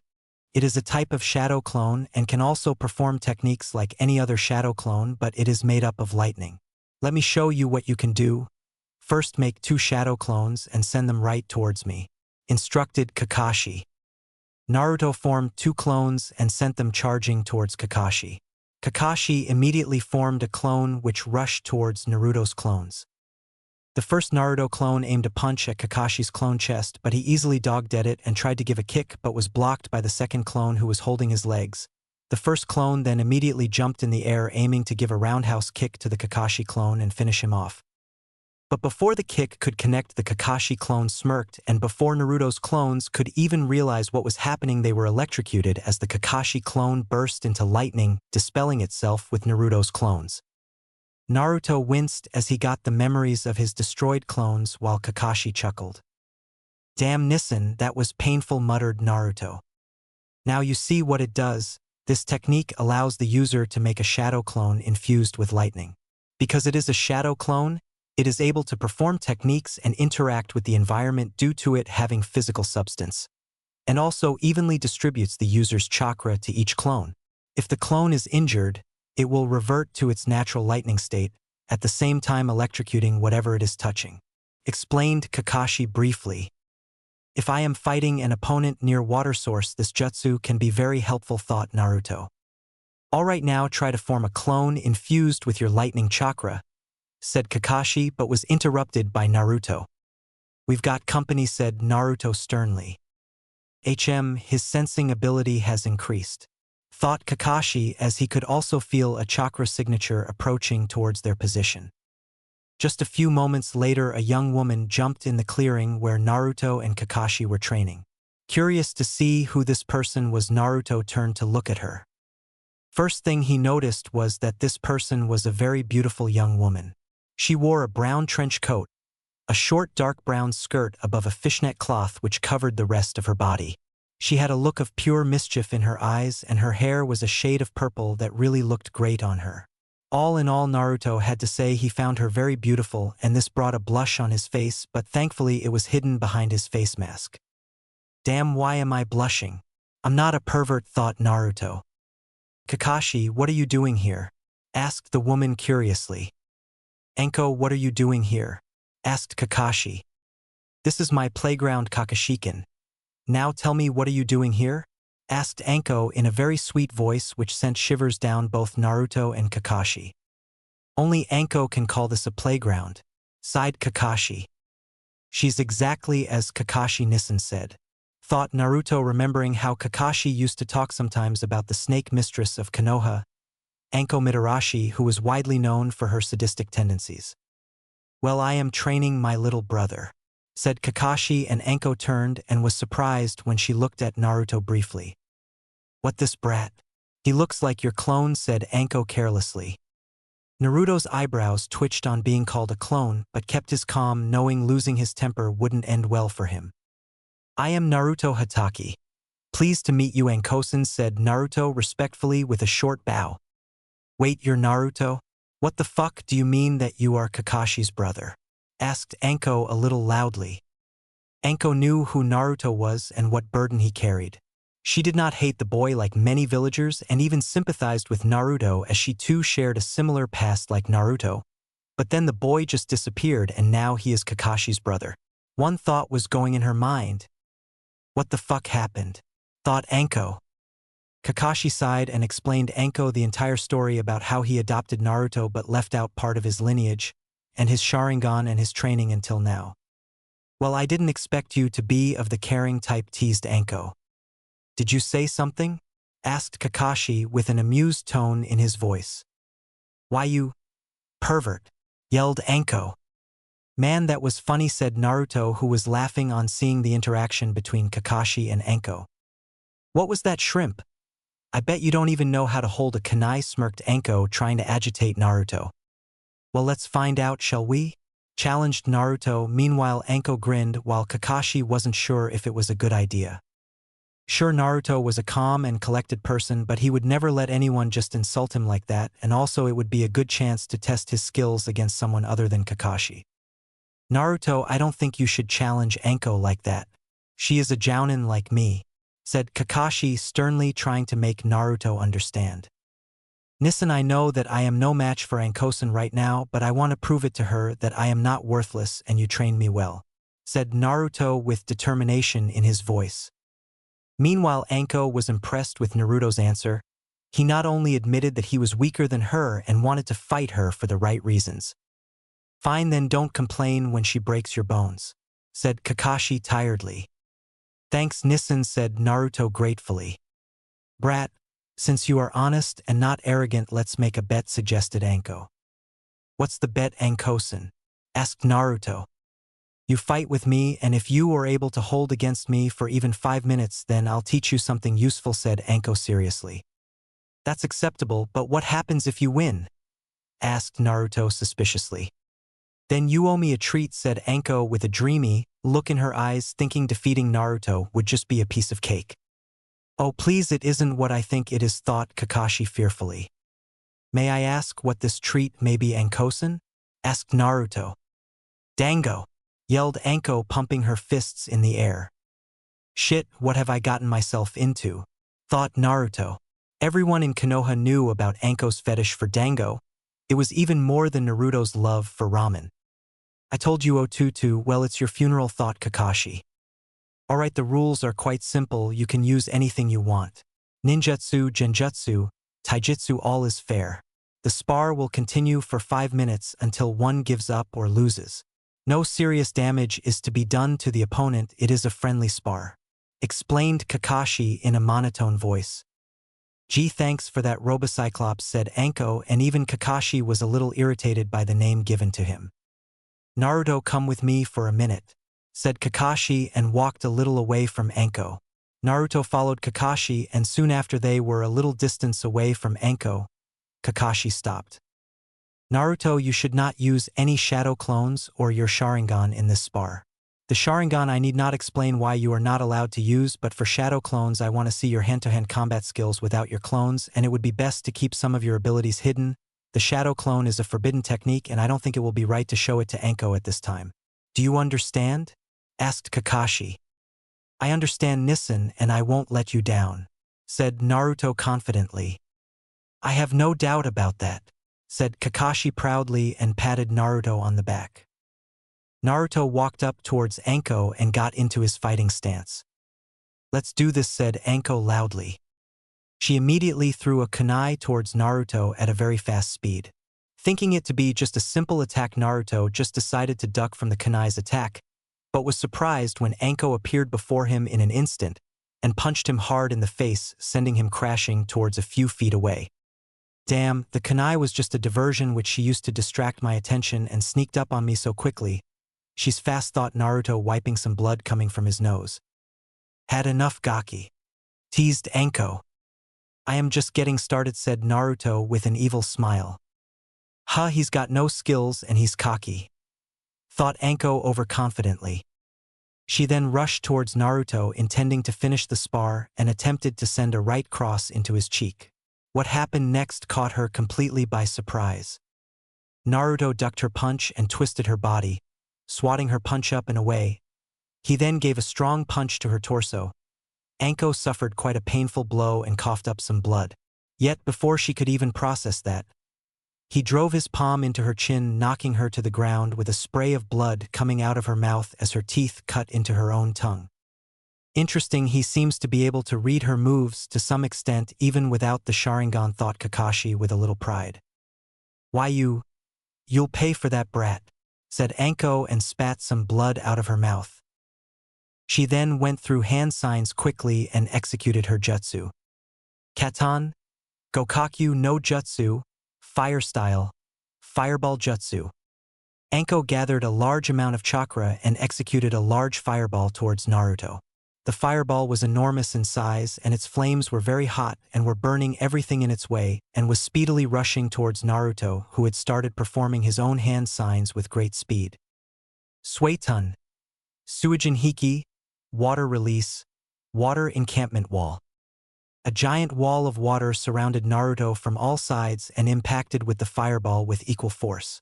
At first both techniques seemed to be at equal strength, but soon the fireball seemed to become smaller, and after a few moments it disappeared with only steam surrounding the entire area.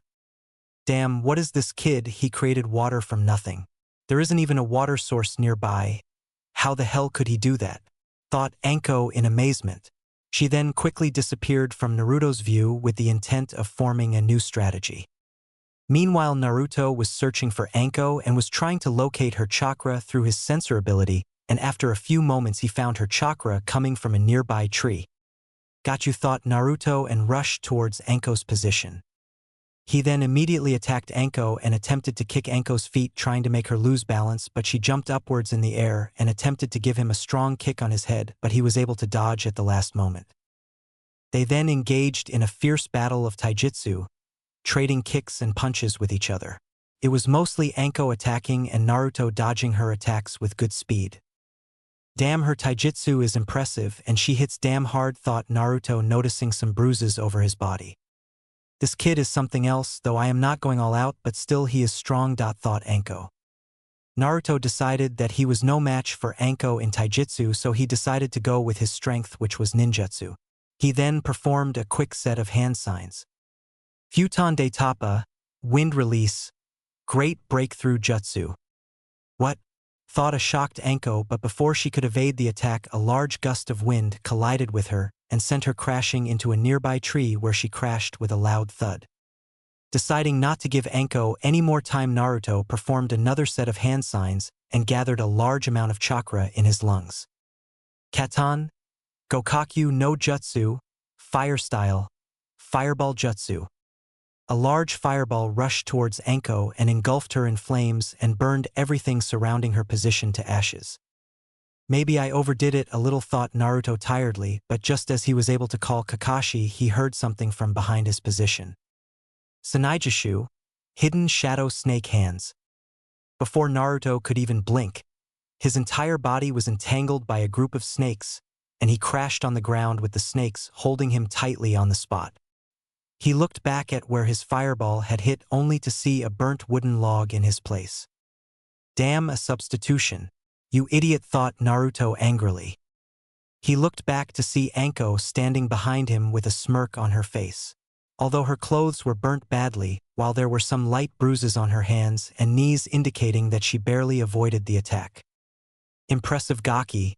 You were able to hold up against me for this long, and you even made me use my snakes. I'll admit you've got skill, but it's over.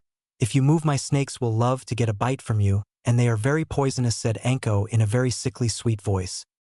All right, I forfeit, said Naruto dejectedly. Now, Naruto, can you tell me why was Anko able to defeat you? Asked Kakashi. Because I was weak, suggested Naruto.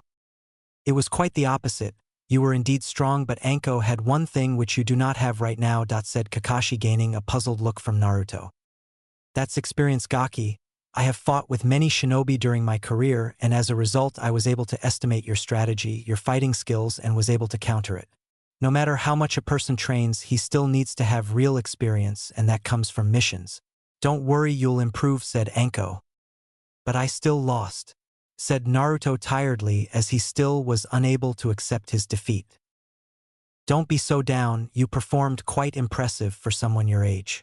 Always remember this: if your opponent is stronger than you and victory does not seem possible, then it is a good choice to accept defeat.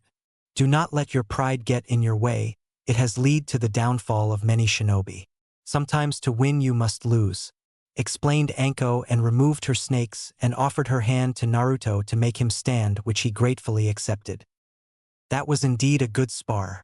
You were able to hold against Anko for 4 minutes. That's more than I expected. I'm proud of you, said Kakashi with pride in his voice. I understand, and thank you, Nissen and Kosen, for explaining this to me, said Naruto respectfully.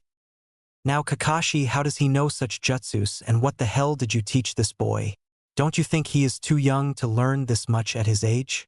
Argued Anko, thinking Kakashi was trying to make Naruto more stronger than required for his age. Now, Anko, I understand your point, but Naruto has some enemies in the village who have tried to harm him in the past. So Hokage-sama had ordered me to teach him so that he could protect himself. Surely you understand that, don't you? asked Kakashi, and Anko nodded. But how can he perform jutsu of 3 different affinity, and how in the hell does he have such high water affinity? Asked Anko curiously, as she was thoroughly impressed with Naruto's abilities.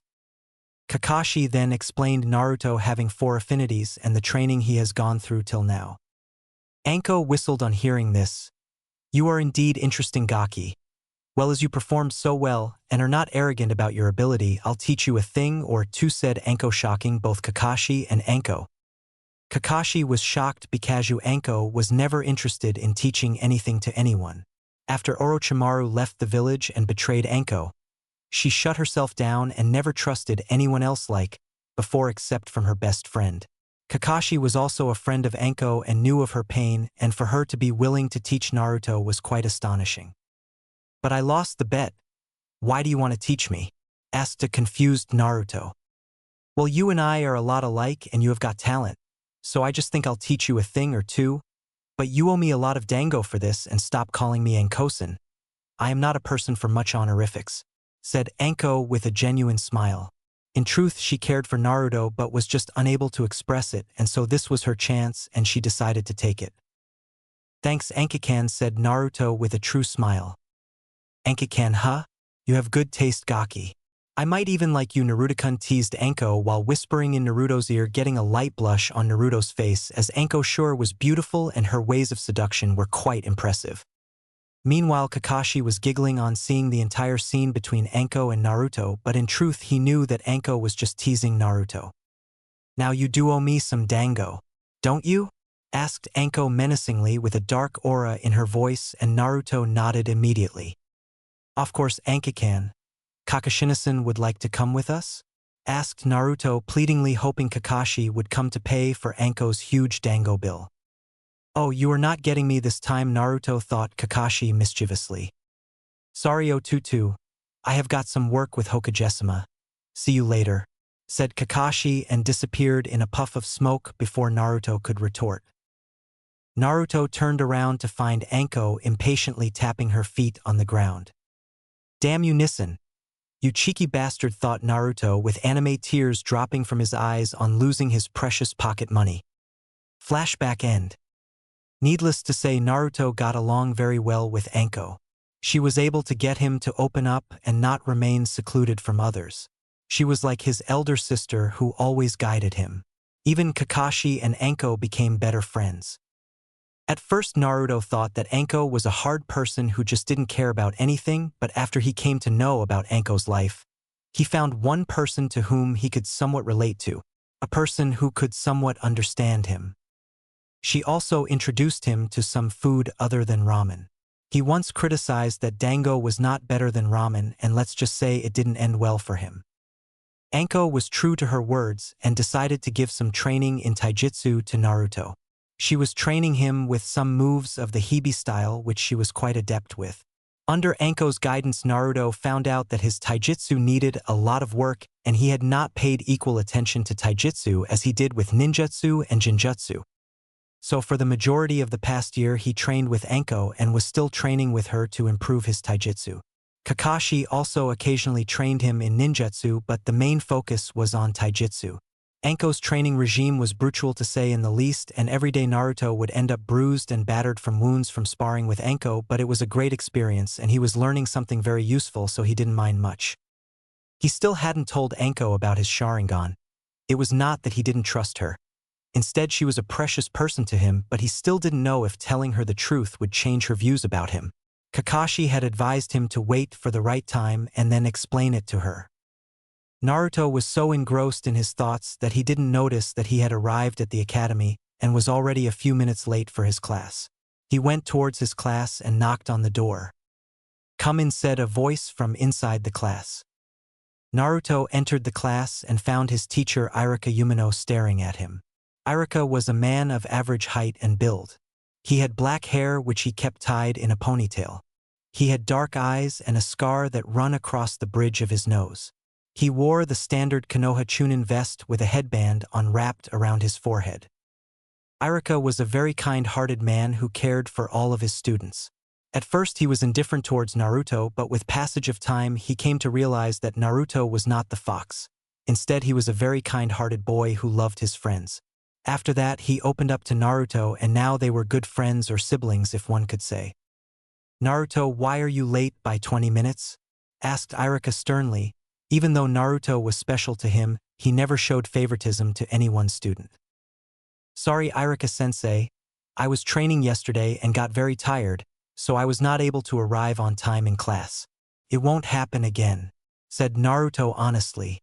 Unlike Kakashi, he didn't like making lame excuses for his mistakes and admitted it. Iruka sighed and told him to sit in the class, but not without giving him a warning. Naruto liked the academy as it was where he was able to spend more time with his friends, but he hated the academy's training, which was entirely lame. The things which they were teaching the students to be genin would never help them get strong and survive in the shinobi world. But the worst part of the academy was fangirls. Most of the girls who wanted to be kunoichi were obsessed with boys and believed in fairy tales where they would be saved by their prince, while many boys considered themselves to be God and just wanted to show off. These were not the traits of a shinobi. A shinobi is a person who operates from the shadows and do not seek glory. They have complete control over their emotions and do whatever it takes to fulfill their mission. This was what Kakashi and Anko had taught him, but the academy was completely different. As a result, Naruto did not show off his skills in the academy like some other students. Instead, he opted to be an average student who had less skills. He was indeed the most powerful among his comrades, but he lived a life of deception because in the real world names, titles and ranks meant nothing. Even the strongest shinobi could be defeated by an opponent much weaker than them. Snapping out of his thoughts, Naruto went up to take his seat beside Kiba and Hinata. Hinata had become his close friend since he entered the academy. She was a very shy girl and lacked confidence, which was very unusual for a Hyuga. After knowing Hinata, he had came to know the pressure which the children of various clans of Konoha had to shoulder. Hinata was not an exception. She was the heiress of the Hyuga clan, who were considered the strongest clan in Konoha. Her father had high expectation from her, but Hinata was unable to fulfill them, so she was considered unworthy by her own clan. They preferred her younger sister better than her. Even her own father did not have faith in her, which according to Naruto was quite pathetic. But after she came in contact with Naruto and his friends, her confidence seemed to be growing slowly, and she was starting to believe in herself. She admired Naruto a lot, but she always confused Naruto, as she always had a blush on her face whenever she talked with him, and her stuttering was quite annoying during a chat. Now Naruto was not an idiot but was confused that whether she admired him or was infatuated with him, but decided not to push Hinata for any further talk as he wanted her to tell her what she felt on her own and not by force. Also, Naruto only considered Hinata a good friend and nothing more. "Good morning, Naruto-kun," said Hinata politely. "Good morning, Hinata-kun." "Mut, wake up," said Naruto and bonked Kiba on the head, waking him from his sleep. "What the hell, Naruto, why'd you hit me?" asked Kiba in a sleepy tone. "Why are you sleeping so early in the morning, idiot?" said Naruto with a smirk. 3, 2, 1. Now thought Naruto. "Man, Iruka-sensei's lessons are so boring. So I was taking a nap," said Kiba loudly, and Akamaru barked in agreement. This brought different reactions. The entire class laughed while Iruka was furious. "Kiba Inuzuka, for that you shall write about the history of Konoha 50 times. Yelled Iruka. Kiba paled on hearing that the history of Konoha was not something a person would want to write 50 times. "Iruka-sensei, I was not alone. Even Shikamaru was sleeping," pleaded Kiba, hoping to get out of this situation. "Troublesome. I was not sleeping," Kiba said Shikamaru quickly, but yawned immediately after saying that. The class had a hearty laugh as Shikamaru was caught too. Naruto and the others watched with amusement as Iruka scolded both Kiba and Shikamaru for sleeping in the class. After a long lecture which lasted for many minutes and some apologies from Kiba and Shikamaru, Iruka let them go.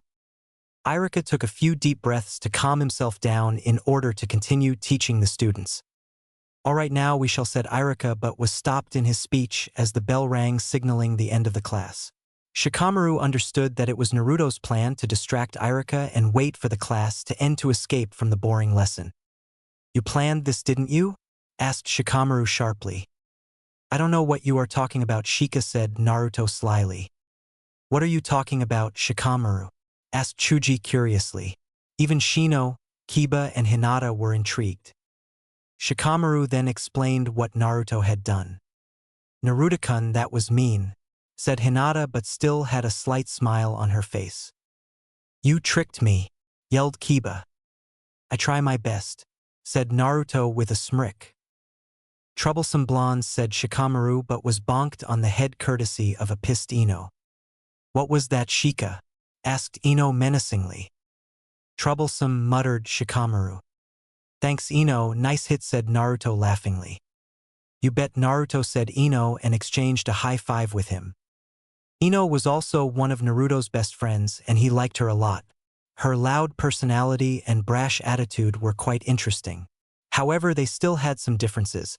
The main difference was her mad infatuation with Sasuke Uchiha. But despite everything, she was his good friend. Chuji laughed on watching the entire incident while Shino had a smirk on his face. The only people in the room who were not interested in seeing the group of friends were Sasuke Uchiha and Sakura Haruno. Naruto had tried to befriend Sasuke in the past, but Sasuke was not interested. He considered himself greater than the others and looked down upon anyone whom he didn't consider a challenge. Sasuke was mad about getting power and achieving it through any means necessary. He brooded all day and did not socialize with anyone. He didn't even look at his fangirls who worshipped him like a divine god. A part of Naruto hated Sasuke with passion.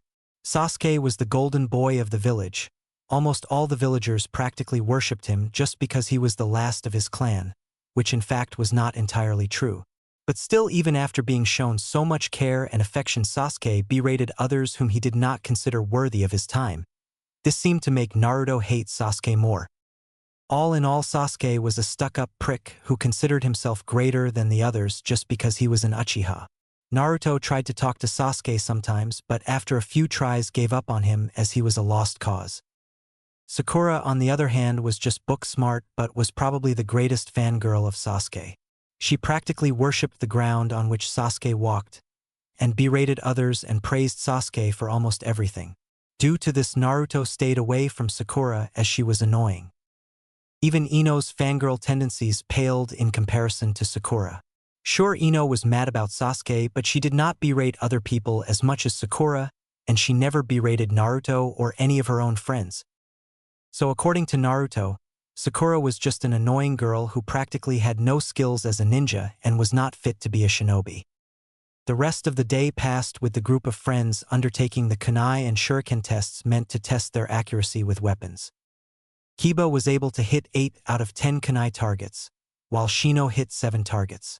Shikamaru and Chuji were also able to hit 7 targets each, while Ino and Hinata managed to hit 6 out of 10 targets. Sasuke was able to hit every single target, which earned him a rather annoying cheering from his fangirls. Most of his fangirls were civilians who had no idea who Sasuke Uchiha really was. If they knew, they wouldn't have even spared him a glance. Sakura performed the worst out of all students, with only managing to hit 4 targets out of 10.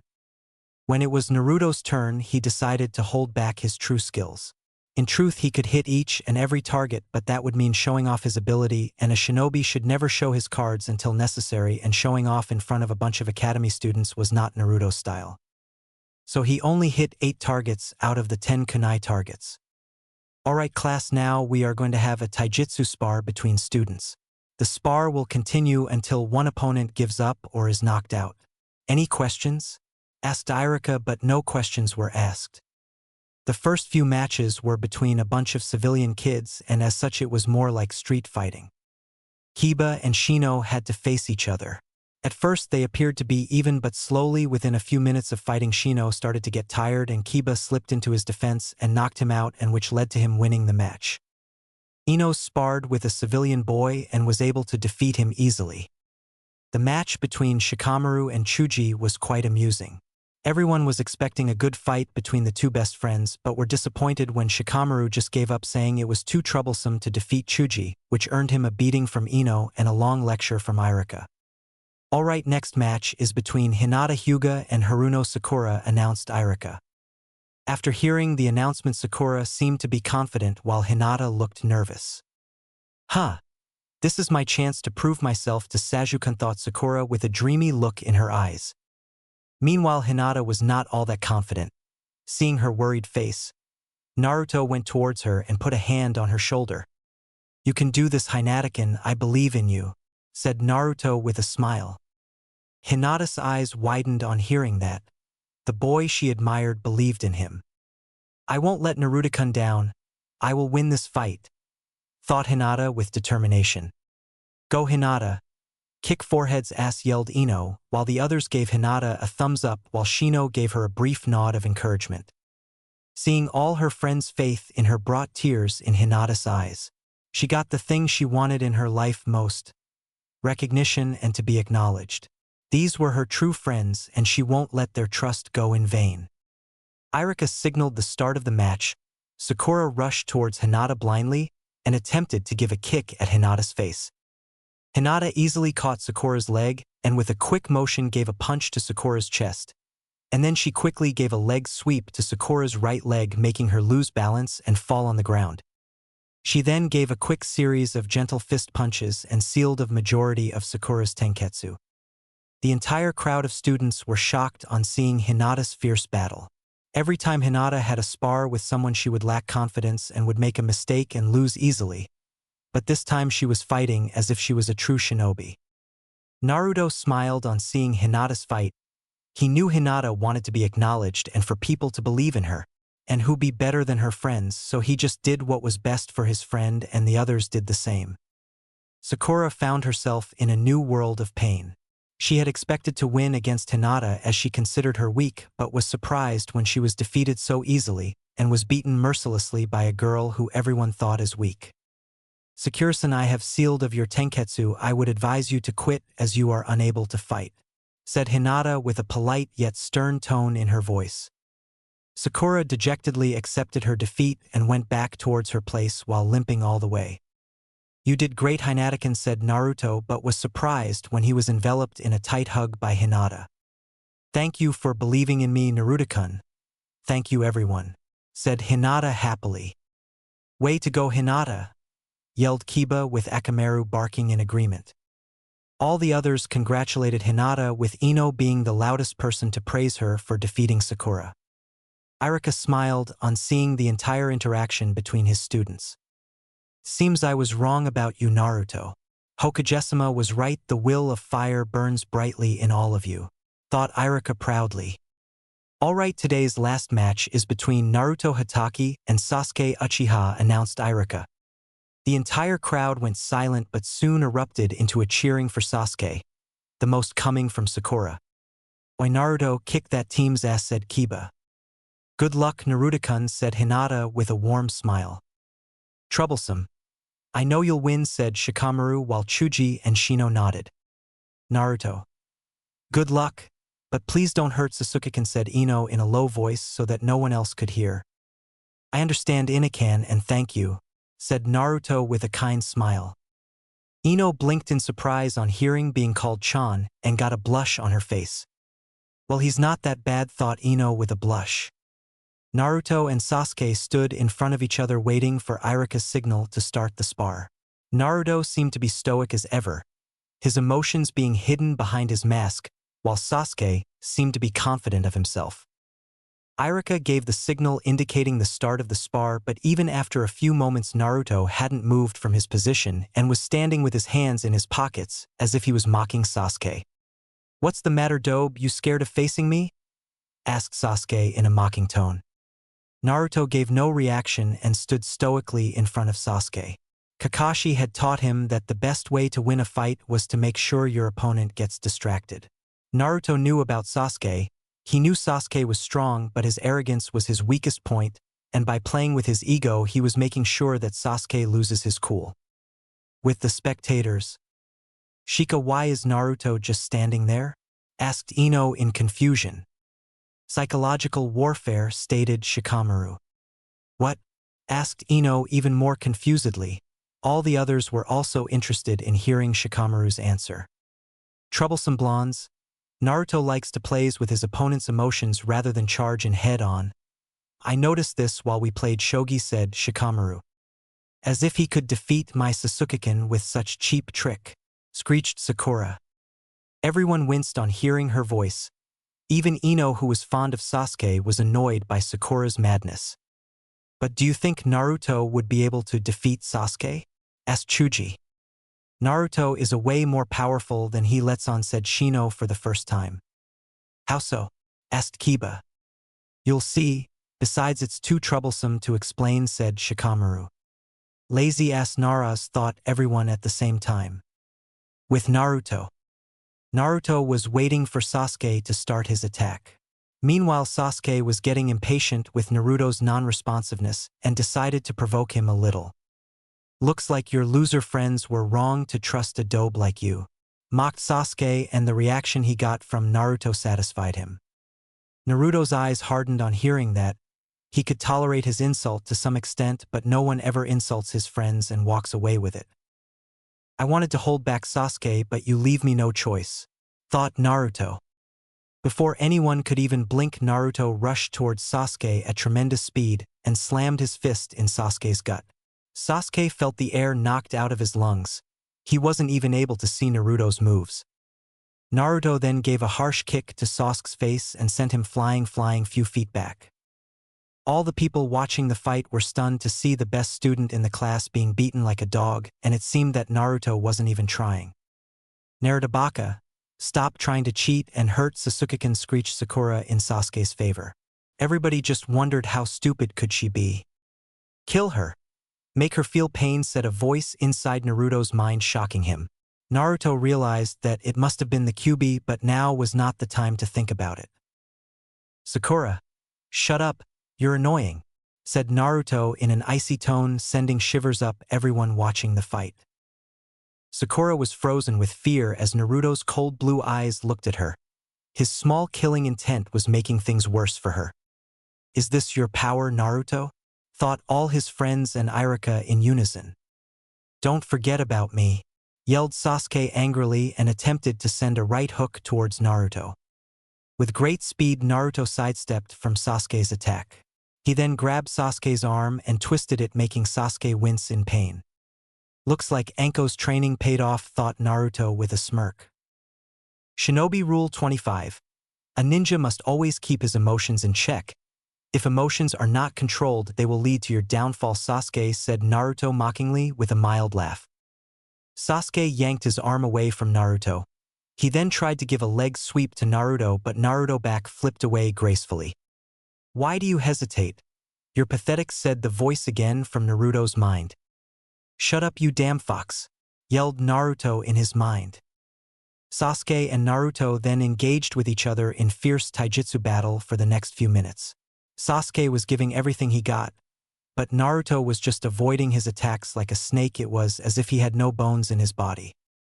The entire class, as well as Irika, was stunned on seeing what was happening.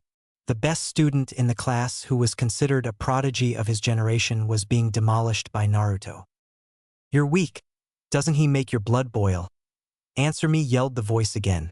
Naruto was getting frustrated. For the last few minutes he was fighting Sasuke, and the fox was annoying him a lot, trying to make him more angry. Yes, now shut up, yelled Naruto. You will bow before me, you insolent brat. Now watch my power, said the voice. Naruto was trying his best to control his anger. He was feeling a surge of power through his body. Every fiber in his body was itching to kill Sasuke. It was like the fox's bloodlust was affecting him. You listen to me, you damn fox. I won't let you control me. Now go back to where you came from, yelled Naruto with determination. Fool.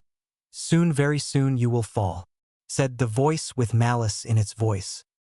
Sasuke jumped in and tried to give a hard kick on Naruto's head, but Naruto brought both his hands up and blocked his attack. He then grabbed Sasuke's leg and swinged him in the air and threw him to the ground like a rag doll. Why am I so weak? Thought Sasuke, noticing the bruised all over his body. Is that all? Asked Naruto angrily. Everyone was startled by this new Naruto. Gone was the kind boy, in his place was an entire new person. You are weak, you overestimate your own ability without having any idea of my own. You consider yourself superior than the others just because you are an Uchiha. You are pathetic, Sasuke, and you do not have strength, nor do you know the meaning of true strength, said Naruto in a demonic voice and kicked Sasuke in his jewels. Every male winced on seeing the kick connect with Sasuke jewels. Every person was frightened of this new Naruto who had an evil aura coming from his body. Some kids had already fallen unconscious while the others were barely staying awake. Iruka was also frozen in his spot. He wanted to stop the fight, but Naruto's voice had frozen him to his spot. It was the same fear that he had experienced during the Kyuubi attack that he was facing now. No, Naruto is not the fox. He is different. I have faith in him, thought Iruka with determination. Naruto, please stop, yelled Ino. Ino's voice brought Naruto out of his daze. What was I doing? I was getting influenced by the fox. I will not let it get what it wants, thought Naruto with determination on realizing his mistake. Meanwhile, Sasuke was in intense pain. His entire body was hurting from the various hits which he received from Naruto. It's the same as it was with Itachi. Why am I weak and pathetic? Thought Sasuke, thinking of how his brother had demolished his clan and how helpless he was on that night. Let's finish this, team, said Naruto. Naruto then rushed towards Sasuke with intense speed. Sasuke saw Naruto approaching and tried to give a kick at Naruto's chest, but Naruto ducked under it. He then gave a swift and powerful kick to Sasuke's chin, launching him in the air. Naruto quickly jumped afterwards and appeared directly beneath Sasuke. Naruto twisted his body around, driving a kick towards Sasuke's side. Sasuke was barely able to block it, but Naruto just used it to increase his momentum as he spun the other way. His punch hit Sasuke brutally in the chest, knocking him back towards the ground. Naruto fell with him, subjecting Sasuke to a brutal series of midair kicks. It ended with him burying his foot into Sasuke's stomach. At the same moment, the Uchiha hit the ground with enough force to form a few small cracks. Sasuke coughed up blood, and then became unconscious. It's over, said Naruto on seeing Sasuke's condition. Winner Naruto Hatake, said a stunned Iruka, and then rushed forward to check on Sasuke. There was absolute silence. No one was able to believe that their prodigy Sasuke Uchiha of the great Uchiha clan had just been beaten mercilessly. There were mix of reactions among the students. Sasuke's fangirls were livid at Naruto for hurting and defeating Sasuke, but after seeing what Naruto did, decided to keep their mouth shut for their own safety. Even Sakura did not screech at Naruto, instead she was terrified of him. Some of the kids were amazed by Naruto's strength and couldn't help but wonder on how strong Naruto truly was. Amazing, said Hinata in awe. Way to go, Naruto. Nice work on kicking that team's ass, yelled Kiba, punching his fist in the air, which was followed by a cheerful bark from Akamaru. Troublesome, muttered Shikamaru, but had a small smile on his face. How much were you holding back, Naruto? Thought Shikamaru. Naruto felt a little bad on hitting Sasuke so badly, but then he remembered what Sasuke had said and came to the conclusion that Sasuke deserved it. He then saw the reactions of his friends and saw fear, pride, doubts, worry etched on their faces. I need to calm down myself, thought Naruto. He then went towards his friends, Ino specifically. He remembered Ino had asked him not to injure Sasuke badly, but he injured Sasuke and felt as if he hurt Ino even though Sasuke deserved what he got. I'm sorry, Ino, I hurt Sasuke, said Naruto regretfully. He was expecting a slap, cursing from Ino, but what happened next shocked him. Ino enveloped in a tight hug and had a few tears in her eyes. It's all right, I heard what Sasuke said. It's not your fault, said Ino and embraced Naruto tightly. Thanks, Inakan, said Naruto and returned the hug. He felt relieved on hearing that Ino didn't blame him or hate him for beating Sasuke. Troublesome blondes, muttered Shikamaru with a smirk. Oi, Ino, you sure you like Sasuke? It looks like you like Naruto a lot more than Sasuke, teased Kiba. Shut up, dog breath, yelled Ino and bonked Kiba, but she had a light blush on her face.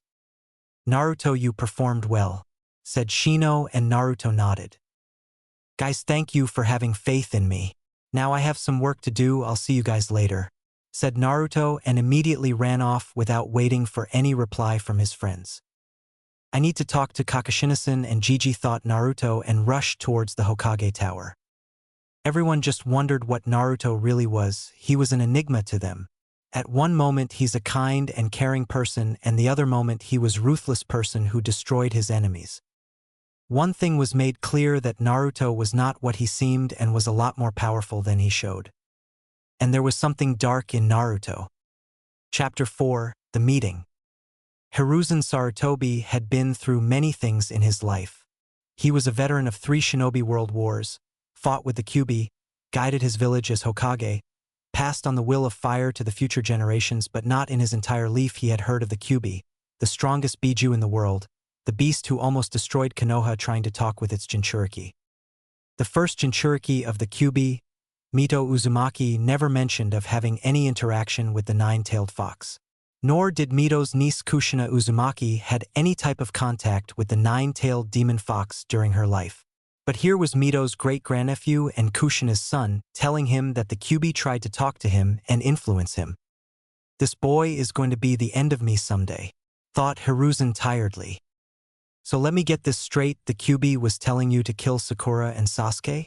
Asked Hiruzen sternly. Yup, that's about it. Besides, that team was a pain in the ass, said Naruto with slight annoyance in his voice. Naruto, you should have better control over your emotions. I taught you better, said Kakashi disappointingly. I'm sorry Nissen, I don't know how I lost control, but I'll try harder, said Naruto dejectedly. He never liked to disappoint Kakashi and was feeling guilty as he let his brother down. That just means you have to practice more and control your emotions. You can do this, Naruto. I have faith in you, said Kakashi reassuringly. Kakashi knew it was never easy when the strongest Biju in the world was trying to control you, and honestly, he couldn't blame Naruto for losing control. Hell, even he would not be able to keep the Biju at bay, but still he had to make sure Naruto understood the seriousness of the situation and was making sure of it. This is indeed troublesome. Naruto, from what you have told me, I can assume that the Kyuubi reacts to your anger or your hatred for someone so far. This is a very serious matter, Naruto, and I agree with Kakashi. If you are to remain in control over the Kyuubi and stop his influence, then you need to control your emotions and strengthen your will, explained Hiruzen. How do I do that, Gigi? Asked Naruto confusedly. Naruto too wanted to be in control of himself and not in that of the stupid fox. The thought of being controlled by someone else was not at all acceptable to Naruto. I'll do whatever it takes. I won't let you control me, you stupid fox, thought Naruto with determination. Hiruzen and Kakashi saw the look in Naruto's eyes which showed his determination and were quite pleased and relieved that Naruto was not submitting to the Kyuubi's power. All right, Naruto, in order to control your emotions you must meditate more, said Hiruzen. I don't understand, Gigi. I am already meditating, why do I need to meditate more? Asked Naruto confusedly. Because you have not achieved complete control over your mind. By meditating more you will be able to know more about yourself, said Kakashi in an amused voice. Hey, what does that mean? Asked Naruto irritatingly. That's for you to find out. Try to look underneath the underneath, said Kakashi with a chuckle. Annoying older brothers, mumbled Naruto with a sigh. Did you say something? Asked Kakashi in his trademark voice. Oh, you're not getting me so easily, thought Naruto deviously. Huh? Asked Naruto in a too innocent voice. This got very different reactions from the 2 other occupants in the room. Hiruzen couldn't contain his laughter anymore, while Kakashi was shocked that Naruto had just played his own card against him again. I never thought that I would live to see this day, Kakashi. Somebody actually used your own attitude against you, said Hiruzen with a chuckle. I wonder what Guy would think about this, suggested Naruto deviously. No, please don't tell Guy about this, begged Kakashi and fell on his knees with fake anime tears dropping from his eyes.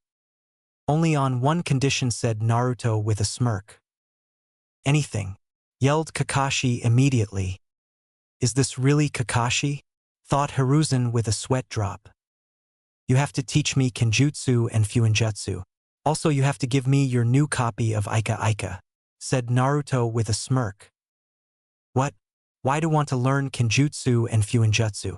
Asked Kakashi and Hiruzen in unison, ignoring Naruto's demand for Ika Ika. As you know, my dream is to join the UMBU, and every UMBU member must learn Kenjutsu, and I want to learn it too because if I start learning now, I would be able to master it in a few years or at least be decent enough for UMBU standards. And as for Fuinjutsu, I find it to be interesting, explained Naruto. Well, I can teach you Kenjutsu. Besides, you have learnt many ninjutsu and your genjutsu illusions are impressive and your taijutsu is good too. But I'm not much skilled in Fuinjutsu. Where did you learn about it? Asked Kakashi. Well, it was mentioned in the academy that the fourth was very skilled with Fuinjutsu. So I went to the library and read about Fuinjutsu and I want to learn it, said Naruto. Naruto, while I agree with Kakashi in teaching you Kenjutsu, you must wait for some time before starting to learn Fuinjutsu as it is a very complex and dangerous art. Its contents are still not discovered to the maximum. Even I only have a certain amount of skill in it. The only person who is capable of teaching you Fuinjutsu is not in Konoha right now, explained Hiruzen. You mean Jiraiya, the legendary Sannin, said Naruto. You know Jiraiya is a Fuinjutsu master? Asked Hiruzen with slight shock. Come on, Gigi, I learnt something from the boring academy lectures. You should remember it better than me as you designed that stupid academy syllabus. You are getting too old for this job, even Konohamaru would remember this. Deadpanned Naruto. Hiruzen's eyebrows twitched a bit on hearing the remark but did not comment while Kakashi snickered a bit but remained silent after seeing Hiruzen narrow his eyes at him. Alright, now go and meditate or do whatever you want, said Hiruzen irritatingly. See ya, Gramps. Nissen, I asked for a book, didn't I? Said Naruto deviously. And oh, please not my Aika. I haven't even read it yet, whined Kakashi. I just remember I had seen a weirdo in a green suit a few days ago. I think I'll visit him, suggested Naruto with a smirk. Fine. But this is not over, said Kakashi angrily and handed Naruto the book. I never said it was, said Naruto with a smirk. Personally, I have no interest in your book, Nissen, but it is quite amusing to harass you. Thought Naruto deviously. I like you, brat. You are a true kitsune, said the Kyuubi with an evil chuckle. Can't you just leave me alone? Asked Naruto tiredly. Nope, said Kyuubi amusedly. Why do I even ask? Thought Naruto. That's because you are stupid, said Kyuubi and roared with laughter which was full of malice. I'm out of here, said Naruto. Alright, I'll see you soon, Gigi, said Naruto and opened the door of the office to leave. Naruto, I just wanted to tell you that Konohamaru wanted to meet you, said Hiruzen. Alright, I'll spend some time with him after the academy tomorrow, said Naruto and left the office, leaving an amused Hiruzen and a whining Kakashi in the office. I wonder what that shrimp is up to, thought Naruto with a smile etching on his face. Flashback. A few months ago. It was a nice evening in Konoha. The sun was about to set. The streets were starting to light up. More and more people could be seen in the streets. The shinobi were patrolling the village while the civilians were doing their regular activities. All in all, it was a very peaceful regular day in the village hidden in the leaves. Naruto was returning to his home after completing his training in the Forest of Death. It was his routine of completing his training after the academy. He trained every day in Nin, Gen, and Taijutsu and was pretty much tired by the end of the day. This day was not an exception. Walking through the streets, he noticed some hateful glares directed towards him. I wonder when they will realize that I'm not that damn fox, thought Naruto with frustration. He was so engrossed in his thoughts that he did not notice a small blur approaching towards him. When Naruto realized there was someone heading towards him, it was too late as the person collided with him and they both fell on the ground with the person on top of Naruto. When Naruto got a look at the person, he noticed it was a 56-year-old boy. He wore a yellow t-shirt and brown shorts. He had spiky brown hair and black eyes, and the boy was looking at Naruto angrily. Hey, watch where you're going, yelled the kid. Duh, says the person who crashed with me, thought Naruto sarcastically. Kid, you alright? Asked Naruto formally. Even if the kid was an idiot, he had to make sure he was alright. Do you know who I am? Said the kid proudly. Should I care? Sighed Naruto. What? asked the kid in shock. Why should I care who you are? Asked Naruto irritatingly. I'm Konohamaru Sarutobi, honorable grandson of the third Hokage and future Godame Hokage of Konoha, announced Konohamaru, proudly thinking Naruto would just bow before him like the others. So? Asked a bemused Naruto, who was finding the entire situation quite funny. What, but I'm the grandson, stuttered Konohamaru, but was stopped as Naruto got up and picked him up and stared at him. I don't care if you are the grandson of the Hokage. Every person is known through their actions and beliefs and not by their ancestry. Remember that. Also, the future Hokage wouldn't be so stupid to run into another person now, would he, Konohamaru? Asked Naruto sternly, but on the inside he was laughing his ass off on seeing the shocked expression on Konohamaru's face. Konohamaru could only nod dumbly, as the older boy was not at all affected by his lineage, and reprimanded him. As someone had said, to each his own, said Naruto, and started walking away after giving a kind smile to Konohamaru. Konohamaru was quite amazed by Naruto. He saw him as Konohamaru and addressed him as such, and not as the honorable grandson of the third Hokage like the rest of the village, and even though Naruto scolded him, he was happy that someone recognized him. Nikon, what is your name? Shouted Konohamaru. Naruto Hatake, replied Naruto, and disappeared in the crowd. The villagers were quite horrified by thinking that the demon brat was trying to influence the Hokage's grandson, but did not do anything, fearing the wrath of the Hokage, but their opinion neither mattered to Naruto nor Konohamaru. Flashback end. Konohamaru had become quite close to Naruto after that meeting and used to visit him frequently. He was like the annoying little brother that everyone would like to dote on. He constantly pestered Naruto about various things, mostly about being a shinobi and his training. Naruto also enjoyed Konohamaru's company, and with time he grew attached to Konohamaru and now loved him like his own little brother. They used to spend a lot of time together, if one could say they were like siblings. Konohamaru's loud personality and Naruto's calm attitude was quite an interesting combination, to say the least. Naruto chuckled a little on thinking about the time spent with Konohamaru. People like Anko, Kakashi, Hiruzen, his friends, and Konohamaru brought happiness in his life and were his strength. Naruto noticed that he had arrived at his destination, Training Ground 28. It was one of the most secluded training grounds of Konoha. Not many shinobi came to this place. It was more like a farm than a training ground. Lush green trees surrounded the area with a stream running nearby. There were a few training dummy posts, but nothing much significant. It was the perfect place for meditation or for people who wanted to avoid attention. Well, few bowls of ramen and a good meditation. Sounds like fun, thought Naruto happily. But then Naruto noticed that something was wrong in the training area. The entire training ground was a mess. Kunai were spread everywhere, indicating that either someone was attacked or a practice was done there. The training dummies looked as if they had been beaten to pulp. Whoa, someone sure was angry, thought Naruto. He then noticed a person lying on the ground a few meters away. Wanting to find out who this person was, Naruto went towards the person. The first thing which Naruto noticed that the person was a woman. She had wore a Chunin flak jacket and black shinobi pants. She had a red sleeveless outfit underneath her jacket. She was very beautiful. Her black hair fell from her head in an almost messy fashion, but, for all its messiness, it seemed orderly, almost as if she willed it to follow her demands. Below her hair, he followed that lower to her posterior.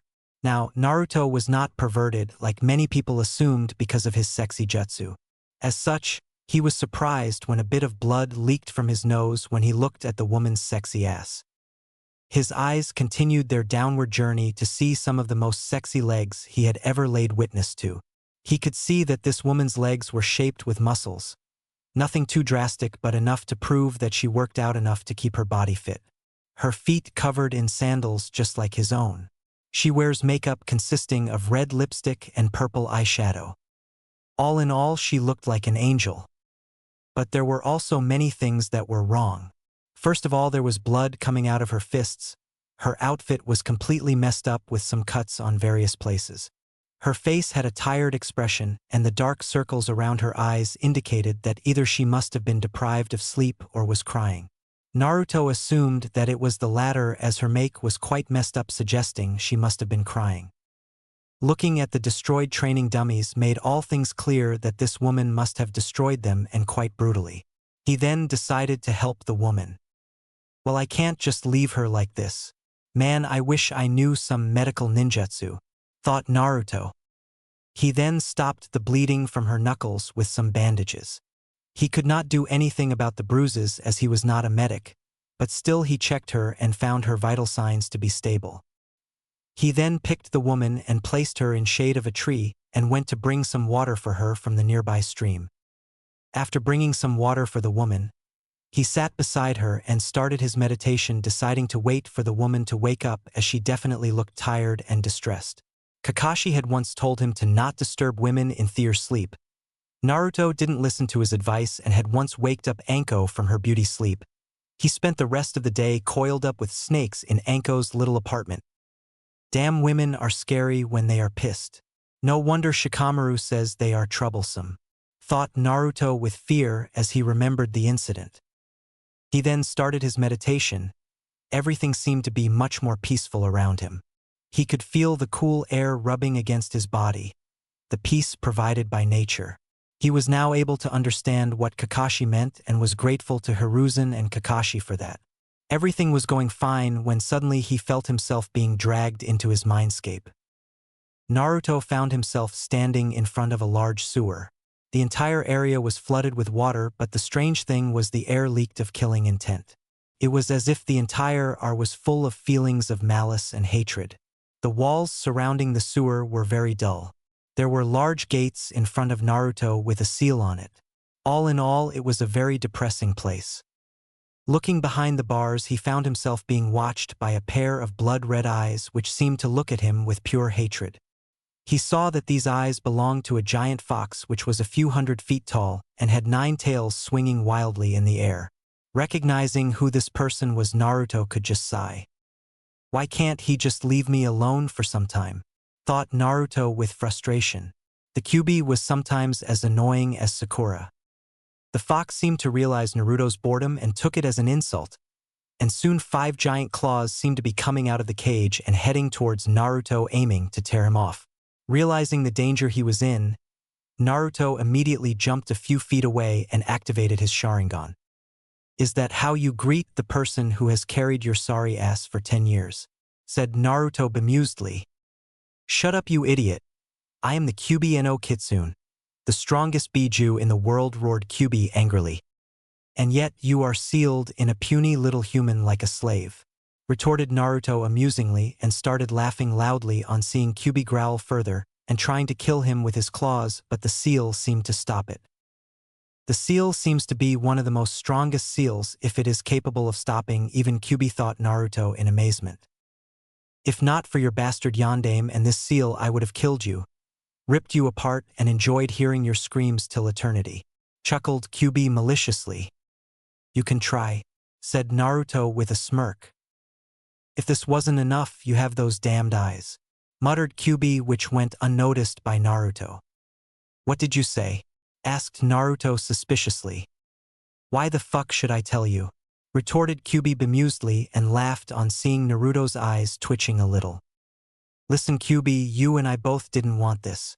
You being sealed in a human and me bearing all the hatred because of all the shit you caused.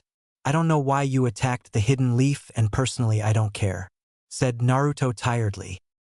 You don't? Asked a curious Kyuubi.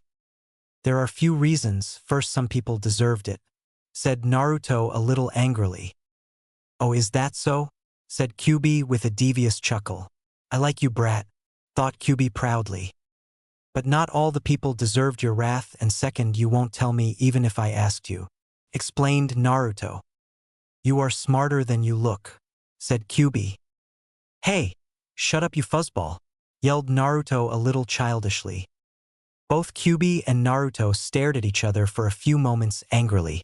Both seemed to be pretty determined to not back down, but in the end Naruto averted his eyes while Kyuubi had a smirk on his face on getting his victory. Look, Kyuubi, At least bear with me for the time you are stuck with me, requested Naruto. Why should I do that? Asked Kyuubi arrogantly. Because it won't end well for you if you don't, said Naruto demonically with his Sharingan piercing in Kyuubi's eyes. For a brief moment Kyuubi was quite shaken by this new Naruto. He could see a younger version of Uchiha Madara and the masked man that subdued him. There was a lot of darkness in Naruto. He was not afraid of Naruto, it was quite the opposite, he was intrigued by Naruto. He was his first Jinchuriki that talked with him. Of course it was his fault that he never talked with his previous Jinchuriki, but neither of them wanted to do anything with him. But Naruto was different. Even though he possessed the Sharingan that Kyuubi despised the most in the world, he was not arrogant nor did he consider Kyuubi his slave, instead he wanted a compromise with him. There will come a person in the future, the one who would establish true peace in this world or destroy it completely. All of you tailed beasts will play an important role in this person's life. No matter how far you go, you all will always be together. This person will show you the right path and the meaning of true power.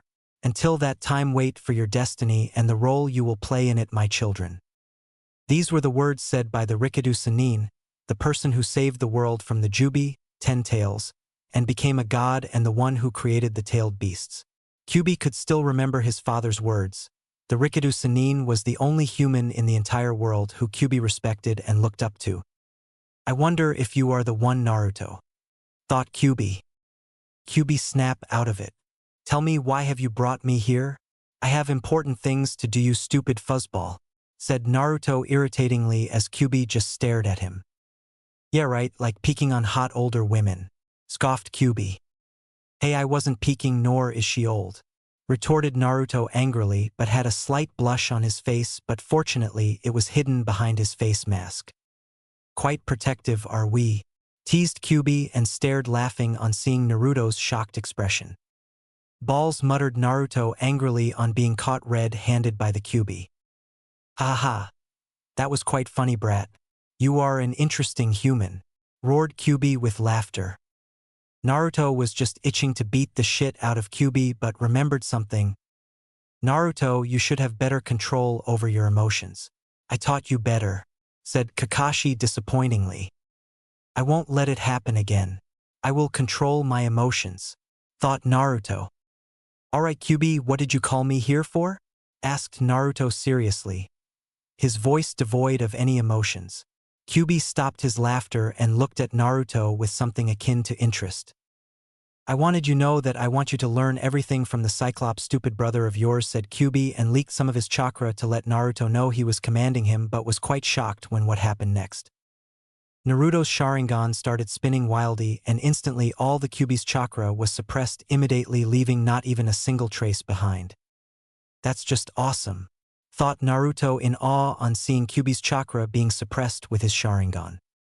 What is this boy? He can even suppress my chakra like Madara and that masked bastard. Damn, thought Kyuubi a little angrily. Call my Nissan stupid again. I'll make you suffer in ways not even you could imagine, threatened Naruto with venom in his voice. Is that a threat? Asked the Kyuubi bemusedly. That's a promise, replied Naruto with hatred in his voice that even startled the Kyuubi. I'm sure he is bipolar or something, thought Kyuubi confusedly. Alright, keep your mouth shut. I want you to learn as much as you can from the people around you and grow stronger, ordered Kyuubi. What does it matter to you? Asked Naruto confusedly. It matters everything. Your damn yondaime created this seal in such a way that binded me to you. A threat to your pathetic existence is a threat to my own, because if you die it would take years before I can be born again, or I may even die. I don't want to waste my life if you die, explained Kyuubi. Wait, so you are immortal? Asked Naruto with fascination. Yup, I'm awesome, replied the Kyuubi with a smirk. I beg to differ, replied Naruto with his own smirk. Get out of here, your vixen is getting up, you annoying little punk, said the Kyuubi irritatingly. Hey, she isn't my vixen or any other shit like that, you fuzzball, said Naruto angrily. Is that so? Then why were you watching her ass with lust in your eyes? Asked Kyuubi with a smirk. Replied Naruto and disappeared from the sewer. I wonder if all the Uchiha speak the same line. It would be interesting to stay with you, Naruto thought the Kyuubi interestingly. Naruto slowly opened his eyes and saw nothing had changed in his surroundings during his talk with the Kyuubi. The kunoichi was still slowly opening her eyes.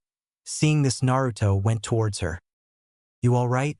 asked Naruto in a concerned voice. The kunoichi rubbed her eyes a few times before staring briefly at Naruto. Naruto was mesmerized by the women's eyes. They were very distinct ruby-red colored eyes with 2 black rings within them. "Her eyes are so beautiful, I wonder if it is a dojutsu," thought Naruto with a light blush. "Stop staring at her, you idiot," yelled Kyuubi. "What's wrong, you fuzzball? I'm just looking at her eyes," stated Naruto simply. "If you don't want to be kicked in the balls, stop staring," said the Kyuubi loudly, making Naruto cringe a bit. But deciding to follow Kyuubi's advice this once, Naruto averted his eyes from the women. "Who are you?" the woman asked sternly. "Naruto Hatake," stated Naruto with a warm smile. "What are you doing here? This place is reserved for shinobi and I can see that you are not one. So tell me the truth now," stated the woman dangerously. "Gee, is this the thanks I get for helping her?" thought Naruto sarcastically. "Yes, you are right, I am not a shinobi but an academy student, but I do have permission to come to this training ground," said Naruto. "On whose authority?"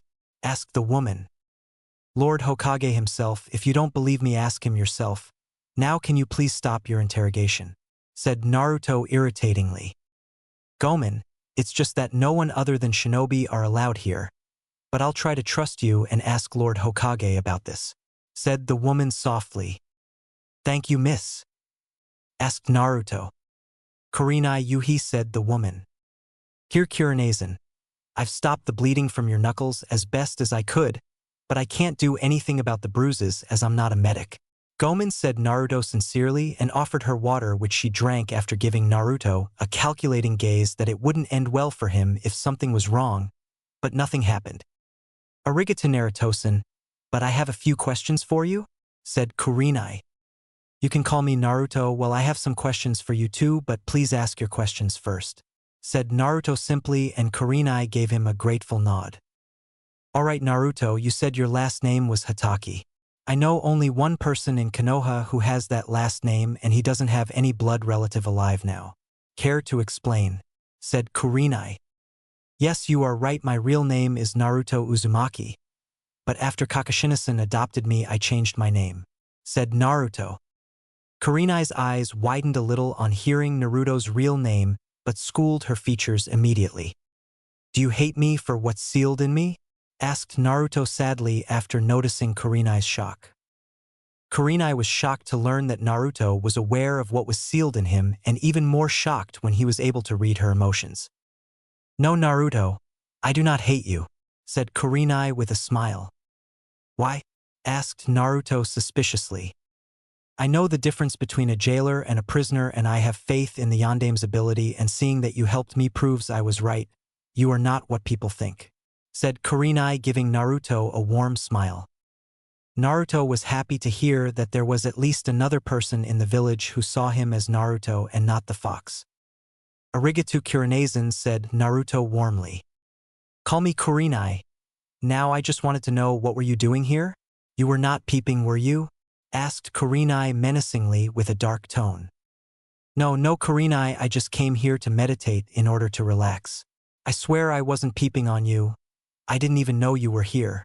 I just saw you injured and helped you. I didn't do anything perverted," said Naruto instantly. "It's all right, Naruto, relax. I think I can believe you are saying the truth," stated Kurenai with a smile. "You believe me? But you don't even know me," said Naruto in confusion. "Yes, I only met you now, but I find truth in what you are saying, and you wouldn't lie to me, would you?" questioned Kurenai. "No, Kurenai, I am not lying, and thanks for trusting me. Can I ask you a question?" asked Naruto. "I'll answer your question only if I believe that it is in my power to answer that," said Kurenai firmly. "Fair enough. Why were you crying?" asked Naruto. Kurenai's eyes widened on hearing that Naruto had caught her so easily again. She then remembered how her life had went from better to worse. Kurenai had been living a normal life as a shinobi. That was until 6 months ago the Hokage had assigned her a specific mission. She was just a chunin of the village and was one of the best genjutsu specialists of Konoha. As a result, the Hokage had given her a mission of teaching Yakumo Kurama, the clan heir of the Kurama clan, to control her powers. The girl had enormous talent in genjutsu, which was even more than Kurenai, but the girl was mentally unstable. She had a dual personality that acted as a defense against any of her insecurities and was preventing her from controlling her powers and becoming a shinobi. Yakumo's instability was such that she had murdered her own parents by accident and was not even aware of it. Kurenai tried to help the girl in controlling her powers. Yakumo was a very kind-hearted girl, and over time Kurenai grew a lot closer to her and sometimes acted as her elder sister instead of her teacher. But despite all her efforts, she failed. Yakumo's inner demon was highly unstable and as such was a threat to the village. As a result, the Kurama clan demanded Yakumo to be killed, but the Hokage refused that and instead decided to seal away Yakumo's power. He then gave Kurenai a top-secret mission to seal away Yakumo's power and thus ending her career and hopes of becoming a shinobi. Kurenai with a heavy heart sealed off Yakumo's power for the sake of the village and Yakumo herself. She took this burden of making Yakumo believe that she sealed away her power because she was jealous of her, which was entirely false, as she did not want Yakumo to hate the village. Kurenai was proud of Yakumo and had high hopes for her, but destiny played a cruel hand in her life once again. Her mother had died when she was a child, so she never received the love of a mother, and her father died defending the village during the Kyuubi attack. She had lost the people beloved to her and had become a very stoic person who was devoted to her village. She was known as the Ice Queen of Konoha, but she was not cold and uncaring as people thought her to be. Instead, she was kind, caring, and a brave person who had some tragic incidents in her life. And sealing of the powers of the girl, whom she considered her younger sister, was the last nail in the coffin, and she was unable to bear the pain which came with it. Seeing Kurenai's painful look, Naruto decided to do something to ease her pain. "I'm sorry, Kurenai. I didn't want to hurt you, but sometimes sharing your pain with others helps. If it is a private matter or something related to village secrets, or if you don't want to tell me, I understand," reassured Naruto with a kind smile. "You are way mature than people your age, Naruto. How old are you anyway?" asked Kurenai with the intention of changing the topic. "You're not the first person to say that. I'm 10 years old. I'll turn 11 in a few months," said Naruto, and Kurenai nodded. They both sat there in the shade of the tree in a comfortable silence. Neither of them said a word and instead were enjoying the beauty of nature and the peace it provided. Naruto seemed to just relax and had laid down on the grass and was watching the clouds. Meanwhile, Kurenai seemed to observe Naruto. She found him to be a very carefree person, and there was something about Naruto that was forcing her to believe that she could trust Naruto. She could feel a lot calmer in his presence. It was as if her pain was reduced to some extent. Deciding to start a conversation, she opted to speak first. "You didn't ask my age?" asked Kurenai curiously. "Well, you are a very beautiful and kind person, so your age doesn't matter. And also it doesn't end very well when a person asks a girl her age," said Naruto with a chuckle. Kurenai laughed on hearing Naruto's answer, but also had a light blush on her face. Naruto found her laugh adorable. "I'm 17, said Kurenai, and Naruto nodded with a warm smile. Naruto then took out 2 cups of ramen from his bag and a bottle of hot water.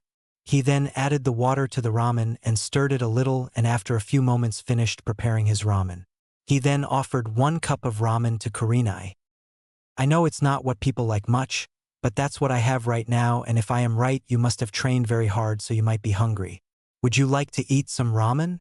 asked Naruto sincerely. Kurenai thought over Naruto's proposal a bit. She found Naruto's words to be sincere but was hesitating a bit. "I'm not hungry, Naruto, but thank you for the offer," said Kurenai politely. But after a few moments there was a low rumbling noise which came from Kurenai's stomach. Naruto laughed loudly and Kurenai looked a little embarrassed. She then took the ramen and started eating it slowly. They both sat there in silence enjoying their little meal. Well, Naruto seemed to be enjoying it a lot while Kurenai was eating in silence, but if the peaceful look on her face was any indication, then she was enjoying it too. I have done some things that I am not proud of, said Kurenai after a few moments. Kurenai was in great emotional stress. She didn't have many close friends, and her best friend Anko was on a mission right now.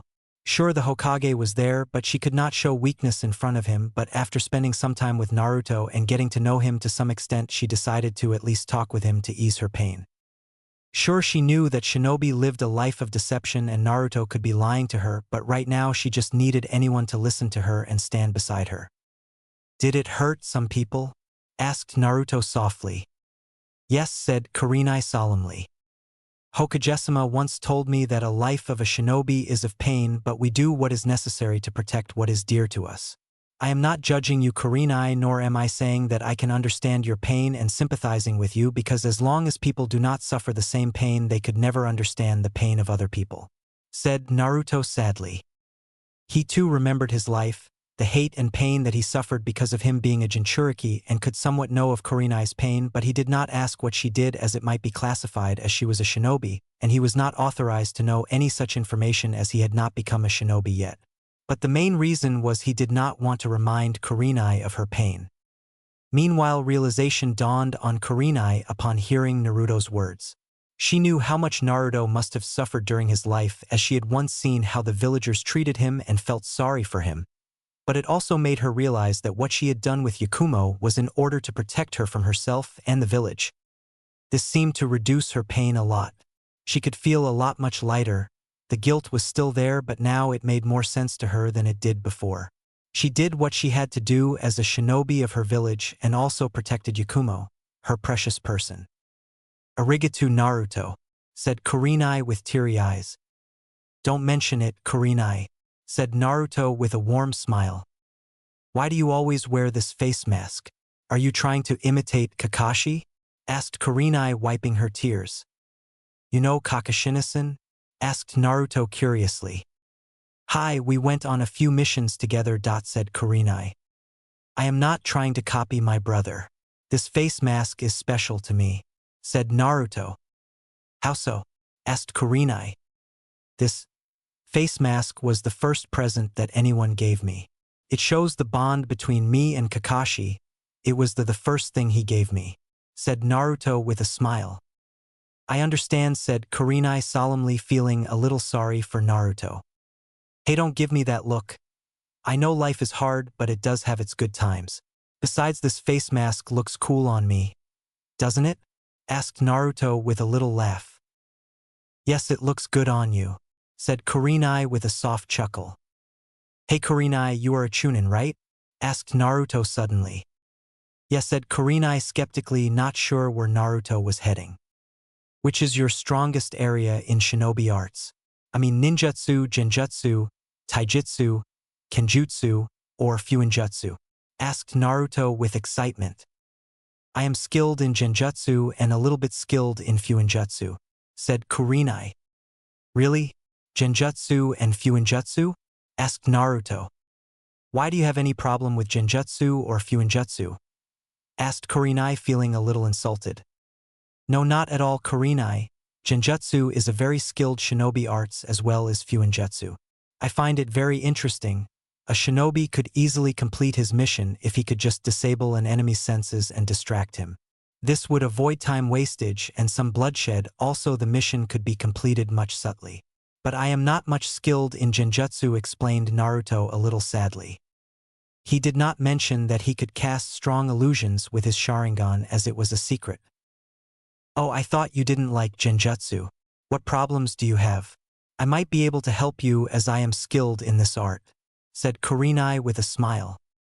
She was quite happy that Naruto did not underestimate genjutsu like many shinobi, instead wanted to learn it, and as she was a genjutsu master, decided to help Naruto a little bit. Kakashi says that I have very large amount of chakra, and as a result I have not mastered enough chakra control to cast genjutsu, but I can dispel genjutsu as taught in the academy, said Naruto honestly. That makes sense, considering Jinchuriki always had large chakra reserves. No wonder he has difficulty in controlling his chakra, thought Kurenai. Well, I can help you achieve good chakra control in order to let you train in Genjutsu, offered Kurenai. Naruto was quite surprised on hearing Kurenai's answer, and as such was a little skeptical about her reasons for helping him. Why would you help me? Asked Naruto with a little doubt. I want people to accept Genjutsu as an equally skilled art as ninjutsu, and as a Genjutsu specialist I would help someone who is interested in it, said Kurenai with a smile. Plus, I would be able to do things differently this time and pass on some teachings, thought Kurenai hopefully. Well, you've got a volunteer for your dream, said Naruto with a smile. Thanks, Naruto, said Kurenai warmly. Well, it's getting late, we should leave now, said Kurenai. Kurenai, would you like me to walk you home? Asked Naruto a little shyly. Kurenai just gave a curious look to Naruto. I don't mean it in a wrong way. Hokage-sama taught me that it is a gentleman's duty to walk a lady home. I don't mean any offense, but if you don't want it I can understand, said Naruto sincerely. It's alright, besides I would like your company, said Kurenai with a smile. Arigato, said Naruto. You seem to be a lot closer to Hokage-sama? Asked Kurenai. Yeah, he is like a grandfather to me. He took care of me and protected me whenever I was in danger, said Naruto. I'm sorry, Naruto, said Kurenai a little sadly. It's alright, Kurenai, besides I have Kakashi and my friends now, said Naruto happily, and Kurenai nodded. They walked towards Kurenai's apartment, chatting all the way about different things and enjoying each other's company. Kurenai was feeling a lot better than before, while Naruto was happy in Kurenai's company. After some time, they reached Kurenai's apartment. Well, good night, Kurenai, I'll see you tomorrow, said Naruto. Meet me at Training Ground 28 in the evening tomorrow at 4 p.m. I'll give you some pointers there. And Naruto, thank you, said Kurenai with a grateful smile. Anytime, Kurenai, it was nice meeting you, said Naruto with a warm smile. He then turned around and was just about to leave when someone put a hand on his shoulder. He turned around and saw Kurenai looking at him. Would you like to be friends? Asked Kurenai softly. Would you seriously like to be friends with me? I mean, I am not much liked in the village, and also I am a bit younger than you, said Naruto, but was stopped when Kurenai gave a light flick to his forehead. What was that for, Kurenai? Asked Naruto, slightly rubbing his forehead. Kurenai chuckled on seeing Naruto pout a little. Friends are not made on the basis of age, and I don't care whether some people like you or not. You are a good person, Naruto, and so I would like to be friends with you, explained Kurenai.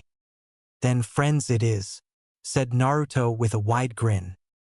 I'll see you tomorrow, Naruto, said Kurenai. See ya, Kurenai, and you have very beautiful eyes, said Naruto, and disappeared in the street quickly.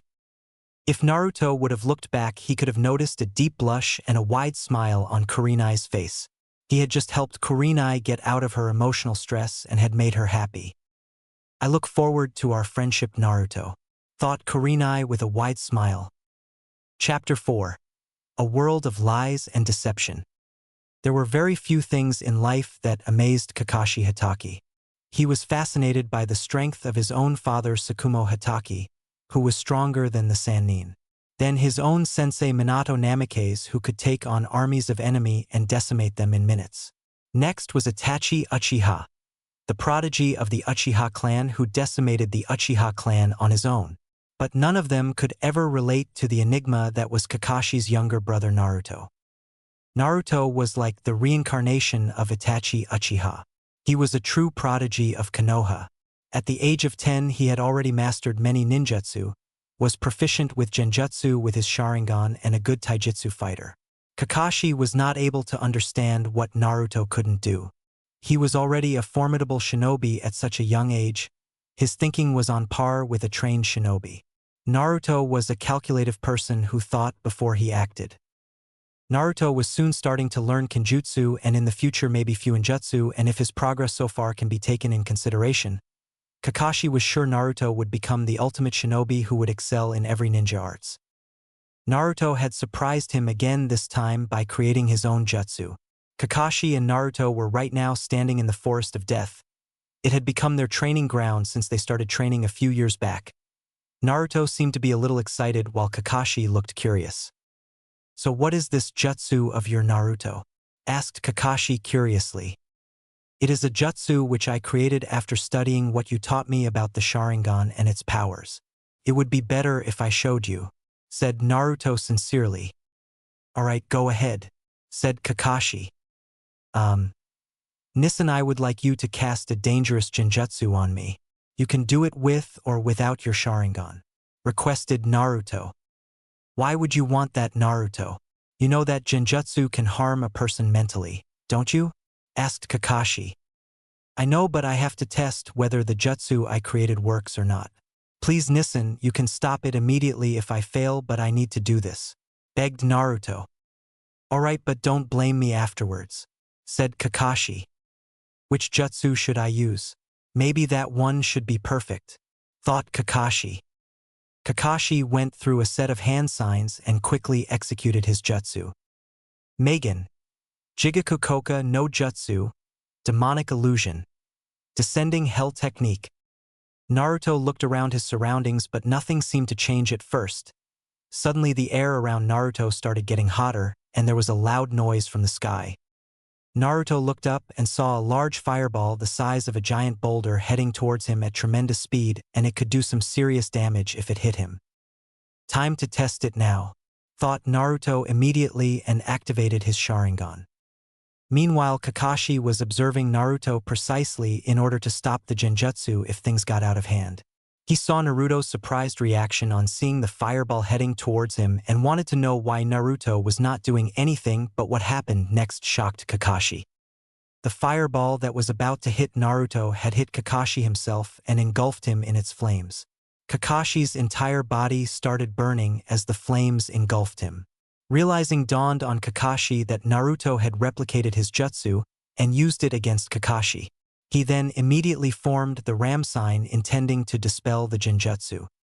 But as soon as he dispelled the genjutsu, he found himself in a dungeon bound by chains all over his body. There was entire darkness in the area and no one seemed to be in sight. Kakashi tried to unbound himself from the chains but found that his body couldn't move and he was paralyzed. What the hell is going on? I can't move my body, thought Kakashi frantically. You didn't keep your promise, Kakashi said, a voice. Kakashi looked around and saw his deceased teammate Obito Uchiha staring at him angrily. Kakashi looked away in shame. Even though it was an illusion, he still couldn't meet Obito's gaze.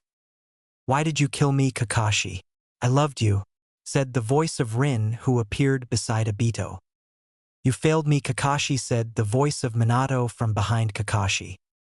Soon, one by one, every person in Kakashi's life started appearing before him and started saying how disappointed they were in them. Kakashi tried to dispel the genjutsu, but nothing seemed to work. Kakashi tried to stop his chakra but found his body was unable to even move. Soon Kakashi couldn't even breathe properly. It's painful, isn't it? Said Naruto, appearing among the crowd of people. His voice seemed to be full of regret. He didn't want to do this to Kakashi, but he had to see if his genjutsu was really that dangerous. What is this, Naruto? Asked Kakashi a little angrily. This is the power of my Sharingan. This is my strongest genjutsu, said Naruto. Naruto then started killing every person in front of Kakashi without any mercy. Kakashi couldn't take it anymore. He couldn't believe what Naruto was doing. He was killing everyone that Kakashi ever loved or cared for. How could you do this, Naruto? Thought Kakashi regretfully. Stop it, said Kakashi angrily as he was unable to bear the genjutsu. Immediately the chains disappeared, and instead of being in a dungeon, Kakashi found himself panting on the ground of the forest of death. The people around him had disappeared and Naruto was kneeling before him and had tears in his eyes. I'm sorry, Nissen. I didn't want to go this far but was not able to stop myself in time, said Naruto with tears falling freely from his eyes. Kakashi was very angry at Naruto and was wanting to hit him badly, but he noticed the tears in Naruto's eyes and his regretful voice and decided that Naruto was telling the truth and he could have gone overboard. I'm fine, said Kakashi flatly. He did not want to be rude, but he was still angry at Naruto a little bit. I'm really sorry, said Naruto sadly. What was that genjutsu, Naruto? Demanded Kakashi. Yami no Sekai no Jutsu, World of Darkness, said Naruto sadly. Yami no Sekai no Jutsu, World of Darkness? Asked Kakashi curiously. It is a genjutsu that I can do with my Sharingan, said Naruto. How did you learn this genjutsu? I did not teach you anything more than simple Sharingan illusion jutsu, said Kakashi. I started learning more about my Sharingan 2 years ago. You said Sharingan can copy and replicate an enemy's jutsu, so I started to dispel my Sharingan illusions with the help of my shadow clones. I found out that my Sharingan can analyze a genjutsu and decipher how it works. For example, if I take your Megan, Jigaku Koka no Jutsu, demonic illusion, descending hell technique, it affects a person's sense of smell, sight, and hearing. I was easily able to copy that technique and replicated it on you instantly, explained Naruto. What? I know Sharingan can dispel genjutsu, but how were you able to replicate my own technique against me? Asked Kakashi curiously. My Sharingan had dispelled the genjutsu as soon as it was casted on me. I just pretended to be in your jutsu, and then at the right moment I casted it against you. I was never in your illusion. It's a type of illusion reversal jutsu which uses your own jutsu against you, said Naruto. That's astonishing, but what was all that after I dispelled the genjutsu? Demanded Kakashi angrily. Naruto winced a little on Kakashi's angry tone but decided to keep quiet as he had went overboard and was at fault. That was the second phase of my jutsu. I knew that trained shinobi could easily dispel the jutsu and counter it, so this is where I use my Sharingan powers, said Naruto. Sharingan powers?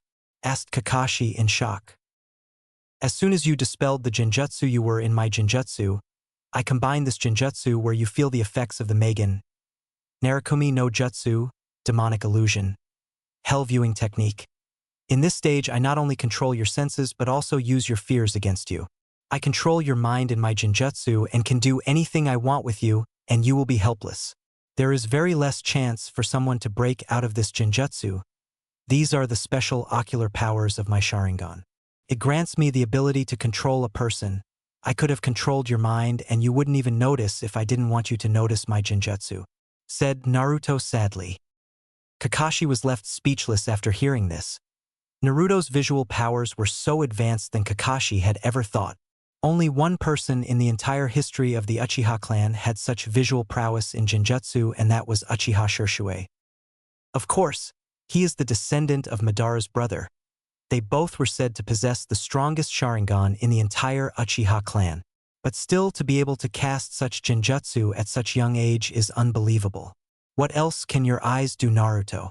Thought Kakashi with a little fear. Are there any limitations to this jutsu?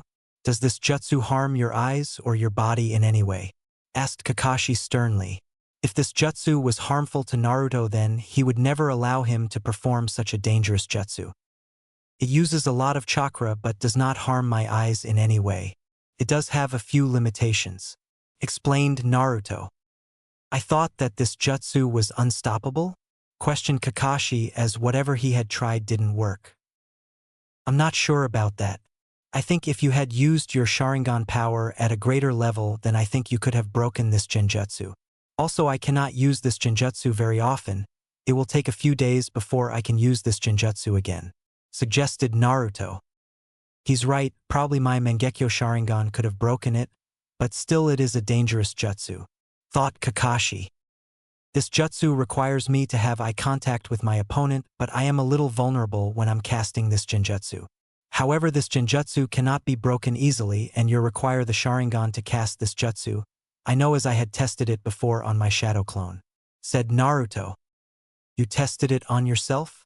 Are you an idiot? Yelled Kakashi. The next few minutes Kakashi lectured Naruto on his reckless behavior and reprimanded him continuously. Naruto, for his part, hung his head in shame and listened as Kakashi scolded him. There is one big limitation of this genjutsu Nissen, said Naruto a little hesitatingly. What is that? Asked Kakashi suspiciously. I can control a person's mind, but the longer I use this genjutsu, the more strain it puts on my eyes.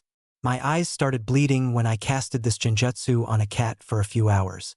explained Naruto a little fearfully.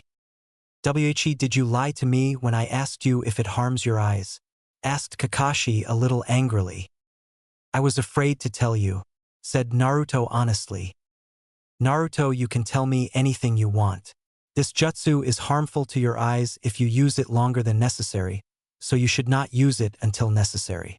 Still, it was reckless of you to do this, but I am still proud of you, said Kakashi with a little smile. You're proud of me? Asked a shocked Naruto. Yes, Naruto. It is one of the strongest genjutsu I have ever seen. Your Sharingan is truly unique. It is probably an rank genjutsu. It may even become an rank genjutsu in the future, said Kakashi proudly. Is it that advanced genjutsu Nissen?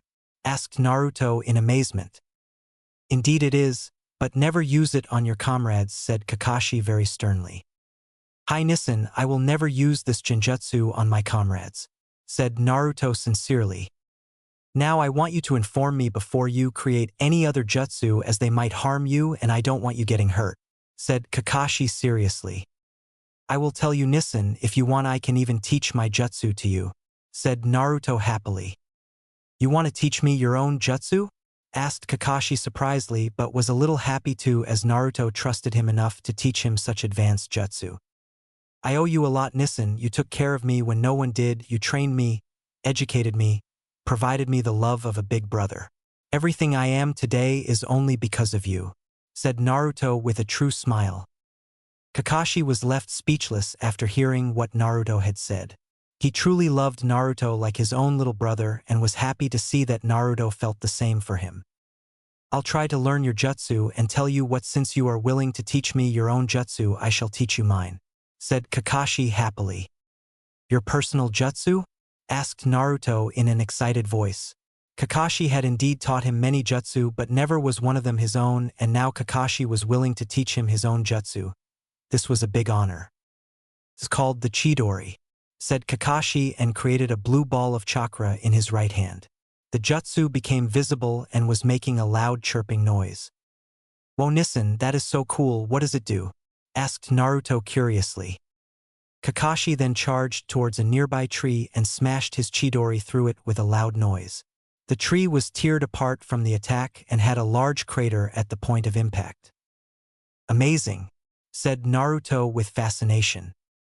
It is an rank assassination jutsu which I created few years ago, said Kakashi. Please will you teach me this jutsu, Nissen? Asked Naruto excitedly. I'll teach you that, but not right now. Let's begin our training for now, instructed Kakashi. Naruto and Kakashi then continued their training for the next few hours. Their main focus of training was based on improving Naruto's form of taijutsu. He had indeed improved his style of fighting. Naruto's fighting style was dependent on his speed and agility. Anko had indeed trained him well with the Hibi style, while Kakashi had taught him the Uchiha's intercepting fist, which taught him how to read and interpret an enemy's movements, and combined that with the Hibi style made Naruto's taijutsu formidable. After a few hours of training, we find a tired-looking Naruto and a little exhausted Kakashi sitting near a lake in the Forest of Death. Both seemed to be relaxing after a hard training session. Naruto seemed to be having a troubled expression on his face, which did not go unnoticed by Kakashi. What's troubling you, Naruto? Asked Kakashi. Do people deserve second chances? Asked Naruto confusedly. Well, if they want to change the past and amend their mistakes honestly, then I think it is better if we give them a chance. Why do you ask that? Asked Kakashi curiously.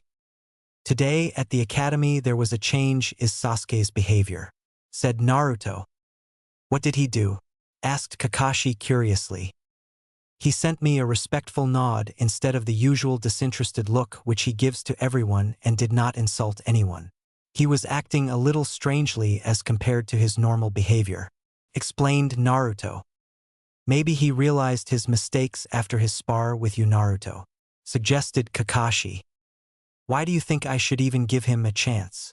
He is just an arrogant stuck-up prick, said Naruto a little angrily.